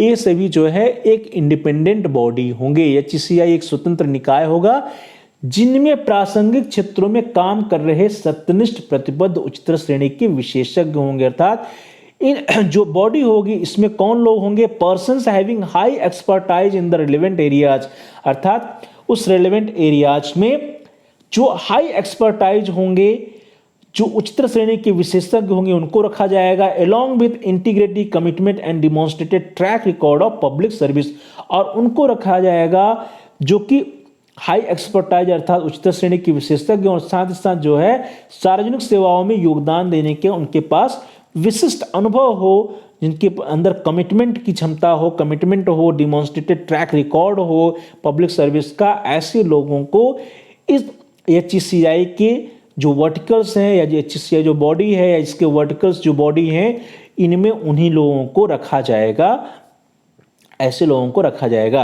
HECI का भी खुद अपना एक छोटा स्वतंत्र निकाय होगा और साथ ही साथ जो चार वर्टिकल्स हैं, जो चार अंग हैं, उन जो चारों वर्टिकल्स एक इंडिपेंडेंट बॉडी होंगे, उसी के साथ साथ जो HECI है वह भी क्या होगा? एक छोटा स्वतंत्र निकाय होगा। वह भी खुद अपने आप में एक स्मॉल इंडिपेंडेंट बॉडी होगा जिसमें उच्चतर शिक्षा में प्रसिद्ध सामाजिक सरोकारों वाले विशेषज्ञ शामिल होंगे जो HECI के सत्यनिष्ठा और प्रभावी कार्यकुशलता को संचालित करेंगे और इसकी निगरानी करेंगे। HECI itself will be a small independent body of eminent public spirited experts in higher education which will oversee and monitor the integrity and effective functioning of HECI। तो दोस्तों, जिस तरह से HECI की जो चार बॉडीज हैं, जो चार अंग हैं, जो चार वर्टिकल्स हैं, उसमें जो है उस रेलेवेंट एरियाज में प्रासंगिक क्षेत्र में काम करने वाले सत्यनिष्ठ प्रतिबद्ध उच्चतर श्रेणी के विशेषज्ञ होंगे जो कि सार्वजनिक सेवाओं में जिनका योगदान देने का विशिष्ट अनुभव होगा,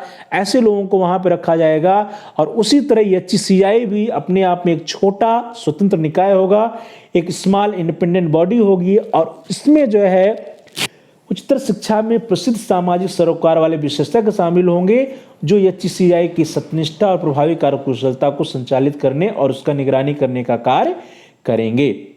HECI के भीतर कार्य निष्पादन हेतु उपयुक्त प्रक्रिया का निर्माण किया जाएगा जिसमें अधिनिर्णय भी सम्मिलित होगा। तो दोस्तों, जो HECI है इसके अंतर्गत suitable mechanism will be created within HECI to carry out its functions including adjudication. तो दोस्तों, जो अधिनिर्णय है या फिर जो एडजुडिकेशन है, जो विशेष रूप से जो निर्णय लेने हैं और साथ ही साथ जो उपयुक्त प्रक्रिया का जो निर्माण है, इन सभी के लिए जो है HECI के भीतर कार्य निष्पादन है तो एक प्रक्रिया का निर्माण किया जाएगा जिसमें जो है जो डिसीजन लेने की क्षमता है, डिसीजन लेने की जो पावर्स है, डिसीजन लेने की जो प्रक्रिया है वह भी शामिल होगी। तो suitable mechanism will be created within HECI to carry out its functions including adjudication.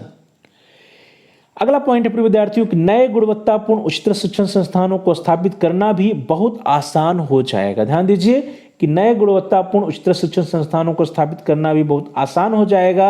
साथ ही यह भी सुनिश्चित करना होगा कि ये जन सेवा के भाव से दीर्घावधि के लिए वित्तीय सहायता के साथ स्थापित किए गए हैं। ध्यान दीजिए, setting up a new quality higher education institutions will also be made for easier by the regulatory regime while ensuring with great effectiveness that these are set up with the spirit of public service and with due financial backing for a long term stability। तो दोस्तों, जो भी नए संस्थान होंगे, नए उच्चतर शिक्षण संस्थान होंगे, तो नए गुणवत्तापूर्ण उच्चतर शिक्षण संस्थानों को स्थापित करना राष्ट्रीय शिक्षा नीति 2020 में आसान बना दिया गया है और साथ ही साथ यह भी सुनिश्चित किया जाएगा कि ये जो है जन सेवा के भाव से दीर्घावधि के लिए वित्तीय सहायता के साथ स्थापित किए जाएं। Setting up new quality higher education will also be made easier by the regulatory regime, अर्थात रेगुलेटरी रेजाइम के द्वारा नए उच्चतर शिक्षा संस्थानों को स्थापित करना आसान कर दिया जाएगा, while ensuring with great effectiveness that these are set up with the spirit of public service। लेकिन यह इंश्योर करने का प्रयास किया जाएगा, यह सुनिश्चित करने का प्रयास किया जाएगा कि उनका उद्देश्य क्या हो, जन सेवा हो, पब्लिक सर्विस हो, and with due financial backing for long term stability, और साथ साथ दीर्घावधि के लिए इनके पास वित्तीय सहायता भी हो। तो ऐसे संस्थानों के लिए उच्चतर शिक्षा संस्थान को स्थापित करना जो है आसान बना दिया जाएगा। केंद्र और राज्य सरकारों द्वारा बेहतरीन प्रदर्शन करने वाले उच्चतर शिक्षण संस्थान को अपने संस्थानों का विस्तार करने के लिए मदद मिलेगी और इससे बड़ी संख्या में छात्रों और संकायों के साथ साथ विषयों और कार्यक्रमों का विस्तार हो सकेगा। ध्यान दीजिएगा प्रिय विद्यार्थियों कि ऐसे संस्थान, ऐसे उच्चतर शिक्षण संस्थान जो बेहतरीन प्रदर्शन करेंगे, जो बेहतरीन प्रदर्शन करने वाले उच्चतर शिक्षण संस्थान होंगे, उनको हमारे स्टेट गवर्नमेंट और साथ ही साथ सेंट्रल गवर्नमेंट के द्वारा विशेष मदद दिया जाएगा। तो केंद्र और राज्य सरकारों द्वारा बेहतरीन प्रदर्शन करने वाले उच्चतर शिक्षण संस्थानों को अपने संस्थानों का विस्तार करने के लिए मदद दिया जाएगा और इससे क्या होगा कि बड़ी संख्या में स्टूडेंट्स, छात्र और फैकल्टी संकायों के साथ साथ विषयों, कार्यक्रमों का विस्तार ऐसे संस्थानों में हो सकेगा। तो जो बेहतरीन प्रदर्शन करने वाले उच्चतर शिक्षण संस्थान है उनको जो है राज्य सरकार और केंद्र सरकार मदद करेगी, जिससे कि वे अपने यहाँ अधिक कोर्स खोल सकें, अधिक कार्यक्रम चला सकें, वहां पे संकाय और साथ ही साथ छात्रों की संख्या में भी वृद्धि हो सके। Higher education institutions performing exceptionally well will be helped by central and state governments to expand their institutions, अर्थात अपने इंस्टीट्यूशंस को, अपने संस्था को बढ़ाने के लिए उनको सेंट्रल गवर्नमेंट और स्टेट गवर्नमेंट के द्वारा मदद दिया जाएगा and thereby attain larger number of students and faculty as well as disciplines and program, और जिससे क्या होगा कि उस उच्चतर शिक्षण संस्थान में छात्रों की संख्या बढ़ेगी, फैकल्टी या संकायों की संख्या बढ़ेगी और साथ ही साथ नए विषय, नए कार्यक्रम खोले जा सकेंगे, उनका विस्तार हो सकेगा। उच्चतर शिक्षण संस्थानों का गुणवत्तापूर्ण एवं उच्चतर शिक्षा तक पहुंच का विस्तार करने के उद्देश्य से उनके लिए सार्वजनिक परोपकारी साझेदारी मॉडल भी शुरू किए जा सकते हैं। फिर विद्यार्थियों ध्यान दीजिए, यहां पे एक नई बात निकल के आई है, वो क्या है? सार्वजनिक परोपकारी साझेदारी model. Public philanthropic partnership models for higher education institutions may also be piloted with the aim to further expand access to high quality higher education।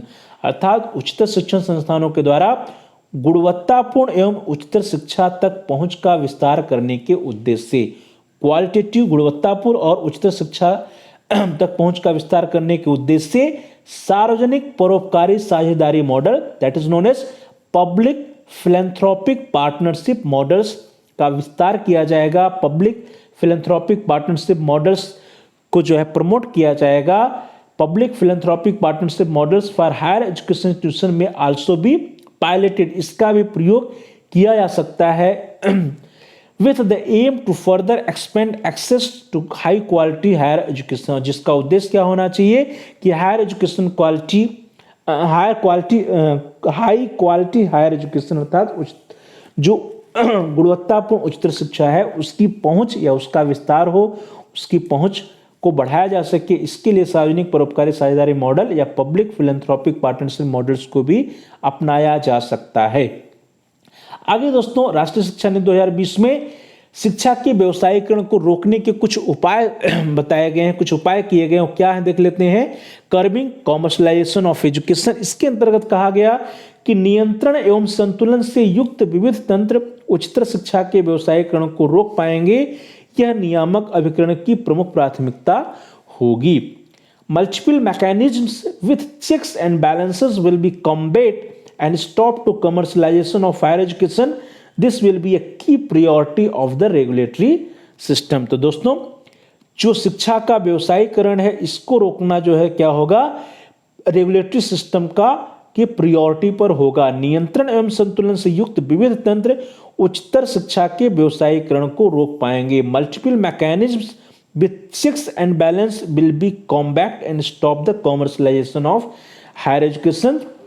यह नियामक अभिकरण की प्रमुख प्राथमिकता होगी। दिस विल बी अ की priority of the regulatory systems. अर्थात दोस्तों जो उच्चतर शिक्षा है, हायर एजुकेशन है, उसके व्यवसायीकरण को रोकने का प्रयास किया जाएगा और साथ ही साथ जो चेक्स एंड बैलेंस या नियंत्रण संतुलन से युक्त विविध तंत्र होंगे, मल्टीपल मैकेनिज्म्स होंगे, उसके द्वारा उच्चतर शिक्षा के व्यवसायीकरण को रोकने का प्रयास किया जाएगा। सभी शिक्षण संस्थान लाभ के लिए नहीं, संस्था पर लागू लेखा परीक्षा और प्रकटीकरण के मानक व्यवस्था का पालन करेंगे। यदि कोई अधिशेष होगा तो उसे शिक्षा क्षेत्र में पुनर्निवेश किया जाएगा। All the education institutions will be held to similar standards of audit and disclosures as a not-for-profit entity. Surpluses, if any, will be reinvested in the educational sector. तो दोस्तों ध्यान दीजिए कि जितने भी शिक्षण संस्थान होंगे, सभी शिक्षण संस्थान लाभ के लिए नहीं, that is not for profit, लाभ के लिए नहीं, संस्था पर लागू लेखा परीक्षा और प्रकटीकरण के मानक व्यवस्था का पालन करेंगे। अर्थात जो भी उच्चतर शिक्षण संस्थान होंगे वे प्रॉफिट के लिए नहीं खोले गए हो, that should be not for profit, अर्थात लाभ के लिए नहीं हो। और साथ साथ कहा जा रहा है कि यदि कोई अधिशेष होगा तो उसे शिक्षा क्षेत्र में पुनर्निवेश किया जाएगा। अर्थात सरप्लस, यदि कोई सरप्लस अमाउंट है, इफ एनी विल बी री invested in the educational sector. यदि कोई प्रॉफिट होता है तो उस प्रॉफिट या उस सरप्लस को शिक्षा के क्षेत्र में ही फिर से इन्वेस्ट किया जाएगा। अर्थात जो उच्चतर शिक्षा संस्थान होंगे वे प्रॉफिट के लिए, उस कमाने के लिए नहीं खोले जाएंगे। That should be not for profit, that should be for public service. वो सर्विस के लिए, सेवा के लिए होने चाहिए और इस तरह से जो शिक्षा का व्यवसायीकरण है उसको रोकने का प्रयास किया जाएगा। इन सभी वित्तीय मामलों का पारदर्शी सार्वजनिक प्रकटीकरण होगा जिसमें आम जनता के लिए शिकायत निवारण तंत्र की सहायता ली जाएगी। There will be a transparent public disclosures of all these financial matters with recourse to grievance handling mechanism to the general public। तो ध्यान दीजिए दोस्तों, जो भी वित्तीय मामले होंगे सभी वित्तीय मामलों के पारदर्शी सार्वजनिक प्रकटीकरण होगा और साथ ही साथ इसमें जो आम जनता है उसके लिए शिकायत निवारण तंत्र की भी व्यवस्था की जाएगी। There will be transparent public disclosures of all this financial matters. अर्थात उच्चतर शिक्षण संस्थान के सभी फाइनेंशियल मैटर्स को क्या होंगे, वे सार्वजनिक प्रकटीकरण होंगे, उनके वेबसाइट पर होंगे, with recourse to grievance handling mechanism to the general public. और साथ साथ जो आम जनता है उस आम जनता के लिए ग्रीवेंस हैंडलिंग मैकेनिज्म होगा, शिकायत निवारण तंत्र की भी व्यवस्था की जाएगी जिससे कि शिक्षा के व्यवसायीकरण को रोका जा सके। एनएससी द्वारा विकसित प्रत्यायन प्रणाली इस प्रणाली पर एक पूरक जांच प्रदान करती है और एनएचईआरसी इसे अपने नियामक उद्देश्य के प्रमुख आयाम के रूप में देखेगा। The accreditation system developed by NSC will provide a complementary check on this system and NHERC will consider this as one of the key dimensions of its regulatory objective. तो दोस्तों जो हमारा एनएससी है, एनएससी द्वारा जो भी accreditation system है, विकसित प्रत्यायन प्रणाली है, इस प्रणाली पर एक पूरक जांच प्रदान करती है, पूरक जांच प्रदान करती है। That is accreditation system developed by NAAC will provide a complementary check on this system. जो भी हमारा सिस्टम है उस पर एक कॉम्प्लीमेंट्री चेक या पूरक जांच का कार्य जो है एक्रेडिटेशन सिस्टम के द्वारा किया जाता है। And NHERC will consider this as one of the key dimension of its regulatory objective. साथ जो एनएचईआरसी है इसे अपने नियामक उद्देश्य के एक प्रमुख आयाम के रूप में देखेगा कि एनएससी जो है क्या करे, एक पूरक जांच के रूप में एक्रेडिटेशन सिस्टम में कोई व्यवस्था करे, प्रत्यायन प्रणाली में उस पर एक पूरक जांच भी करे जिससे कि जो उच्चतर शिक्षा है उसका व्यवसायीकरण को रोका जा सके। अगला पॉइंट है प्रिय विद्यार्थियों, राष्ट्रीय शिक्षा नीति 2020 में जो चर्चा की गई उसमें कहा गया कि सार्वजनिक और निजी सभी उच्चतर शिक्षण संस्थानों को इस नियामक व्यवस्था में बराबर माना जाएगा। बड़ी बात है, नियामक व्यवस्था शिक्षा में निजी परोपकारी प्रयासों को प्रोत्साहित करेगा। दोस्तों जो सार्वजनिक संस्थान है और साथ साथ जो निजी उच्चतर शिक्षण संस्थान है, इन सभी संस्थानों को इक्वल दर्जा दिया जाएगा, सभी को बराबर माना जाएगा, सभी के साथ जो ट्रीटमेंट होगा वो बराबर होगा, वो चाहे पब्लिक हायर एजुकेशन इंस्टीट्यूशंस हो, चाहे वो प्राइवेट हायर एजुकेशन इंस्टीट्यूशंस हो। और साथ साथ नियामक व्यवस्था शिक्षा में निजी परोपकारी प्रयासों को प्रोत्साहित करेगा। और इसी के साथ साथ जो प्राइवेट फिलैंथ्रोपिक एफर्ट्स हैं शिक्षा के क्षेत्र में, उसको जो है प्रमोट करने का कार्य उनको इनकरेज किया जाएगा, उनको प्रमोट किया जाएगा। All higher education institutions public and private shall be treated on par within this regulatory regime.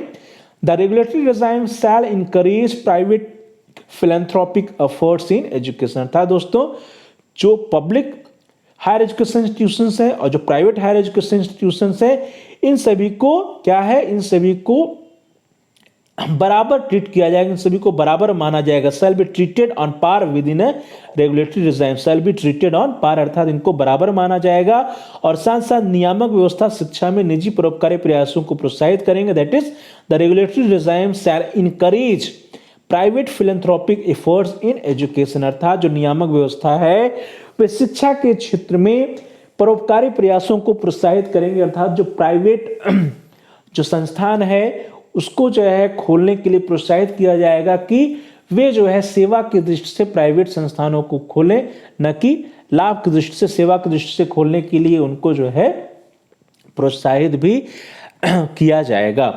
सभी विधायी अधिनियमों के लिए समान राष्ट्रीय दिशा निर्देश होंगे जिनसे निजी उच्चतर शिक्षण संस्थानों की स्थापना की जाएगी। There will be a common national guidelines for all legislative acts that will form private higher education institutions। तो दोस्तों जो प्राइवेट हायर एजुकेशन इंस्टीट्यूशंस हैं इन सभी के लिए क्या होगा, समान राष्ट्रीय दिशा निर्देश होंगे, कॉमन नेशनल गाइडलाइंस होगा जिसके द्वारा सभी निजी उच्चतर शिक्षण संस्थानों की स्थापना की जाएगी। जो भी निजी उच्चतर शिक्षण संस्थान या प्राइवेट हायर एजुकेशन इंस्टीट्यूशंस खोले जाएंगे उन सभी के लिए कॉमन नेशनल गाइडलाइंस होगा, सामान्य राष्ट्रीय दिशा निर्देश होंगे और उन्हीं दिशा निर्देशों का पालन करते हुए प्राइवेट या निजी उच्चतर शिक्षण संस्थान की स्थापना की जाएगी। ये सामान्य न्यूनतम दिशा निर्देश ऐसे सभी अधिनियमों को निजी उच्चतर शिक्षण संस्थानों को स्थापित करने में समर्थ बनाएंगे और इस प्रकार निजी और सार्वजनिक उच्चतर शिक्षण संस्थानों के लिए सामान्य मानकों को नियत करेंगे।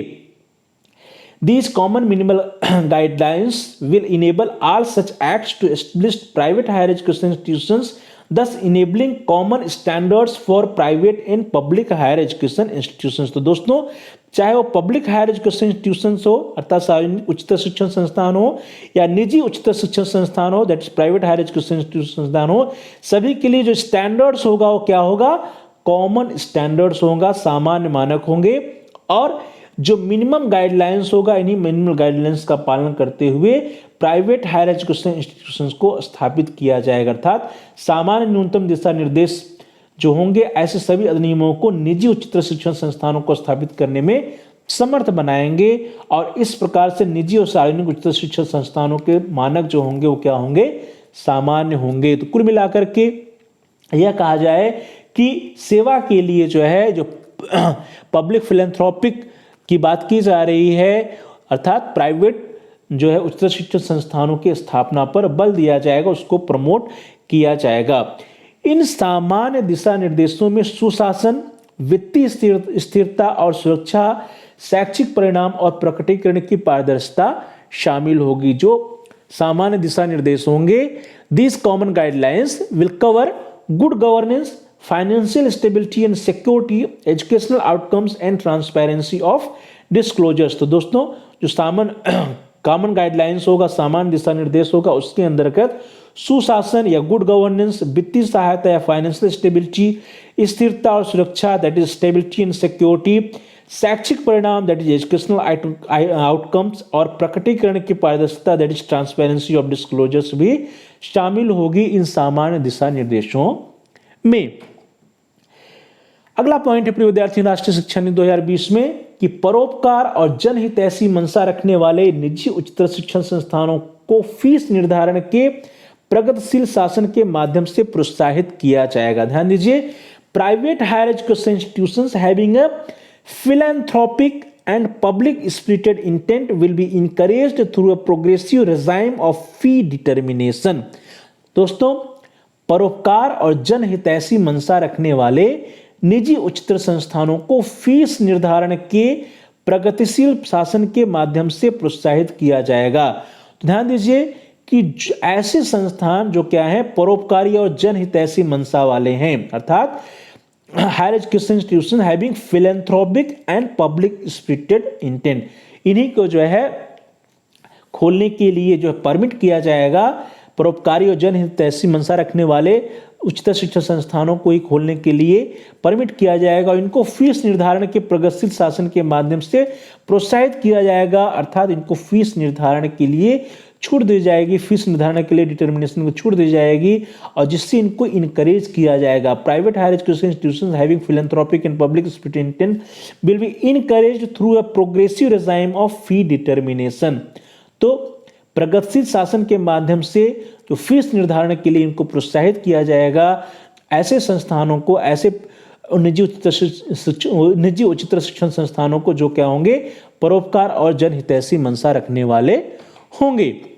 विभिन्न प्रकार के संस्थानों के लिए उनके प्रत्यायन के आधार पर फीस की एक उच्चतर सीमा को तय करने के लिए एक पारदर्शी तंत्र विकसित किया जाएगा ताकि निजी संस्थानों पर प्रतिकूल प्रभाव न पड़े। दोस्तों, जो निजी संस्थान है उस पर कोई प्रतिकूल प्रभाव न पड़े, इसके लिए एक पारदर्शी तंत्र का विकास किया जाएगा। Transparent mechanism for fixing of fees with an upper limit for different types of institutions depending on their accreditation will be developed so that individual institutions are not adversely affected। ध्यान दीजिए कि विभिन्न प्रकार के संस्थानों के लिए उनके एक्रेडिटेशन अर्थात प्रत्यायन के आधार पर फीस की एक उच्चतर सीमा को तय करने के लिए पारदर्शी तंत्र विकसित किया जाएगा, अर्थात एक तंत्र विकसित किया जाएगा जिसके द्वारा कि आप मैक्सिमम फीस कितनी ले सकते हैं, अधिकतम या फीस की उच्चतर सीमा क्या होगी,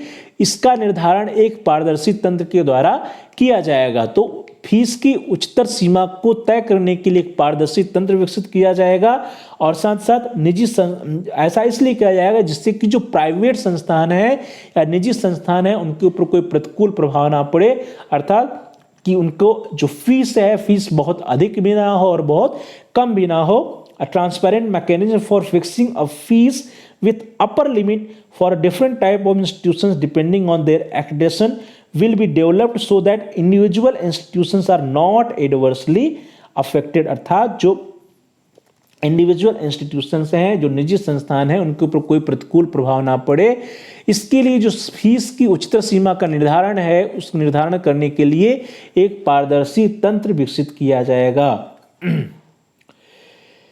This will empower private higher education institutions to set fees for their programs independently। दोस्तों, एक इससे क्या होगा, इससे जो प्राइवेट संस्थान है, जो निजी उच्चतर शिक्षा संस्थान है, उनके पास पावर मिल जाएगी। They will empower private higher education institutions to set fees for their programs independently।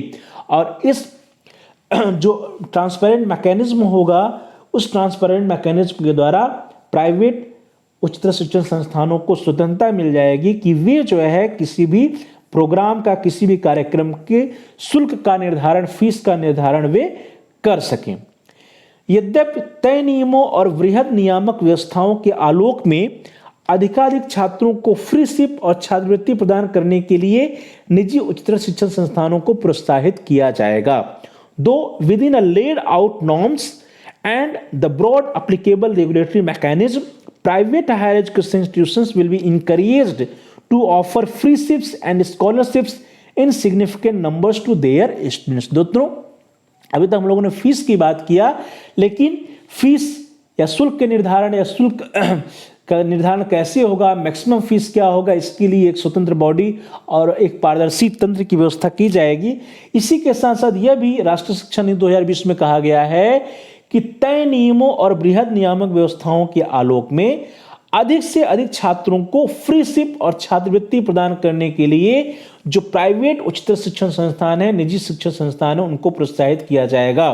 दो within the laid out norms and the broad applicable regulatory mechanism, private higher education institutions will be encouraged to offer freeships and scholarships in significant numbers to their students. अर्थात जो निजी उच्चतर शिक्षण संस्थान है, इनको प्रोत्साहित किया जाएगा कि वे अपने यहाँ पढ़ रहे छात्रों, अपने यहाँ अध्ययन कर रहे छात्रों को छात्रवृत्ति प्रदान करें, उनकी फीस को माफ करें, अर्थात फ्रीशिप और छात्रवृत्ति प्रदान करने के लिए उनको प्रोत्साहित किया जाएगा कि आप अपने यहाँ अध्ययनरत छात्रों को अधिक से अधिक जो है छात्रवृत्ति प्रदान करें, उनकी फीस को माफ करें, फ्रीशिप प्रदान करें। निजी उच्चतर शिक्षण संस्थानों द्वारा निर्धारित सभी फीस और शुल्क पारदर्शी रूप से और पूरी तरह से बताए जाएंगे और किसी भी छात्र के नामांकन के दौरान इस फीस या शुल्कों में कोई मनमानी वृद्धि नहीं की जाएगी। All fees and charges set by private higher education institutions will be transparently and fully disclosed, and there shall be no arbitrary increases in these fees or charges during the period of enrollment of any students। तो दोस्तों कहा गया है राष्ट्रीय शिक्षा नीति 2020 में कि जो भी निजी उच्चतर शिक्षण संस्थान होंगे, इनके द्वारा जो भी फीस ली जाएगी, जो भी शुल्क ली जाएगी, वे सभी फीस और शुल्क क्या होंगे, पारदर्शी होंगे और यह उसके बारे में पूरा डिटेल छात्रों को बताया जाएगा। अर्थात फीस और शुल्क के बारे में पूरी तरह से छात्रों को बताया जाएगा और किसी भी छात्र के नामांकन के दौरान इस फीस या शुल्क में कोई भी मनमानी वृद्धि नहीं की जाएगी। अर्थात किसी भी कार्यक्रम का जो शुल्क होगा, जो फीस होगा, वो पूर्व निर्धारित होगा, उसका पूरा डिटेल बताया जाएगा छात्रों को, अभिभावकों को, और नामांकन के दौरान या एडमिशन के दौरान किसी भी प्रकार का कोई भी मनमानी जो वृद्धि जो है इस शुल्क में या फीस में नहीं की जाएगी। All fees and charges set by private higher education institutions will be transparently and fully disclosed, अर्थात उसको पूरी तरह से डिस्क्लोज किया जाएगा। जो शुल्क है या फी है या चार्जेज है उसके बारे में पूरी तरह से बताया जाएगा। And there shall be no arbitrary increases in these fees और charges during the period of enrolment of any students, अर्थात इनरोलमेंट के समय जो है किसी भी प्रकार का इसमें कोई वृद्धि, मनमानी रूप से वृद्धि नहीं की जाएगी। शुल्क निर्धारण की ये व्यवस्था उच्चतर शिक्षा संस्थानों को अपनी सामाजिक जिम्मेदारियों के निर्वहन के साथ कुछ हद तक निवेश की भरपाई सुनिश्चित करनी होगी। दोस्तों, जो शुल्क निर्धारण की व्यवस्था है, इसके अंतर्गत जो हायर एजुकेशन इंस्टीट्यूशंस हैं, जो निजी उच्चतर शिक्षण संस्थान हैं, इनको जो अपनी सामाजिक जिम्मेदारियों के निर्वहन के साथ साथ ही कुछ हद तक निवेश की भरपाई भी सुनिश्चित करनी होगी। अर्थात this fee determining mechanism will ensure reasonable recovery of cost while ensuring that higher education institutions discharge their social obligations। चूंकि सोशल ऑब्लिगेशंस या सामाजिक जिम्मेदारियों का निर्वहन करने के लिए जो है निजी उच्चतर शिक्षण संस्थान खोले गए हैं, इसलिए जो शुल्क का निर्धारण किया जाएगा, शुल्क का निर्धारण इस तरह से किया जाएगा कि छात्रों पे कम से कम भार पड़ सके और शुल्क निर्धारण की जो व्यवस्था होगी वो उच्चतर शिक्षण संस्थानों को अपनी सामाजिक जिम्मेदारियों के निर्वहन करने के साथ कुछ हद तक निवेश की भरपाई सुनिश्चित करनी होगी। अर्थात जो उनका निवेश है, जो रिकवरी ऑफ कॉस्ट है, वो उसको भी भरपाई करने का प्रयास किया जाएगा। This fees determining mechanism will ensure reasonable recovery of cost while ensuring that higher education institutions discharge their social obligations। शुल्क निर्धारण की व्यवस्था उच्चतर शिक्षण संस्थानों को अपनी सामाजिक जिम्मेदारियों के निर्वहन करने के साथ साथ ही कुछ हद तक निवेश की भरपाई भी सुनिश्चित करेगी। तो प्रिय विद्यार्थियों, इस तरह से हम लोगों ने आज जो है आज की क्लास में राष्ट्रीय शिक्षा नीति 2020 में उच्चतर शिक्षा के अंतर्गत हम लोगों ने उच्चतर शिक्षा की जो नियामक प्रणाली है, जो रेगुलेटरी सिस्टम है, इसमें आमूलचूल परिवर्तन के बारे में देखा कि इसमें आमूलचूल परिवर्तन कैसे किया जाएगा, इसके लिए क्या क्या व्यवस्थाएं राष्ट्रीय शिक्षा नीति 2020 में की गई हैं। प्रिय विद्यार्थियों, इसके लिए हम लोगों ने देखा कि जो राष्ट्रीय शिक्षा नीति 2020 में कहा गया कि जो पहले जो समस्याएं आती थी उसमें सबसे बड़ी बात थी कि जितनी भी बॉडीज थी उन सभी में क्या होते थे, कॉन्फ्लिक्ट्स होते थे, सेंट्रलाइजेशन ऑफ पावर होता था। तो उस सेंट्रलाइजेशन ऑफ पावर्स को खत्म करने के लिए जो है 4 प्रकार की संस्थाओं को बनाने के बारे में राष्ट्रीय शिक्षा नीति 2020 में कहा गया कि एक 4 प्रकार की संस्थाएं होंगी और इन 4 प्रकार की संस्थाओं का एक प्रमुख संस्था होगा जिससे हम क्या कहेंगे, जिससे हम HECI कहेंगे या higher education commission of India कहेंगे। ये higher education commission of India या उच्चतर शिक्षा आयोग या HECI जो होगा, इसके 4 अंग होंगे। पहला अंग होगा NHERC या राष्ट्रीय उच्चतर शिक्षा विनियामक परिषद, that is national higher education regulatory council या NHERC होगा। और इसके बाद जो इसका दूसरा होगा प्रिय विद्यार्थियों, दूसरे के बारे में कहा गया कि सेकेंड वन जो होगा वो होगा प्यारे भाइयों, वो होगा NAC that is national Accreditation council होगा, जो सेकंड इसका होगा।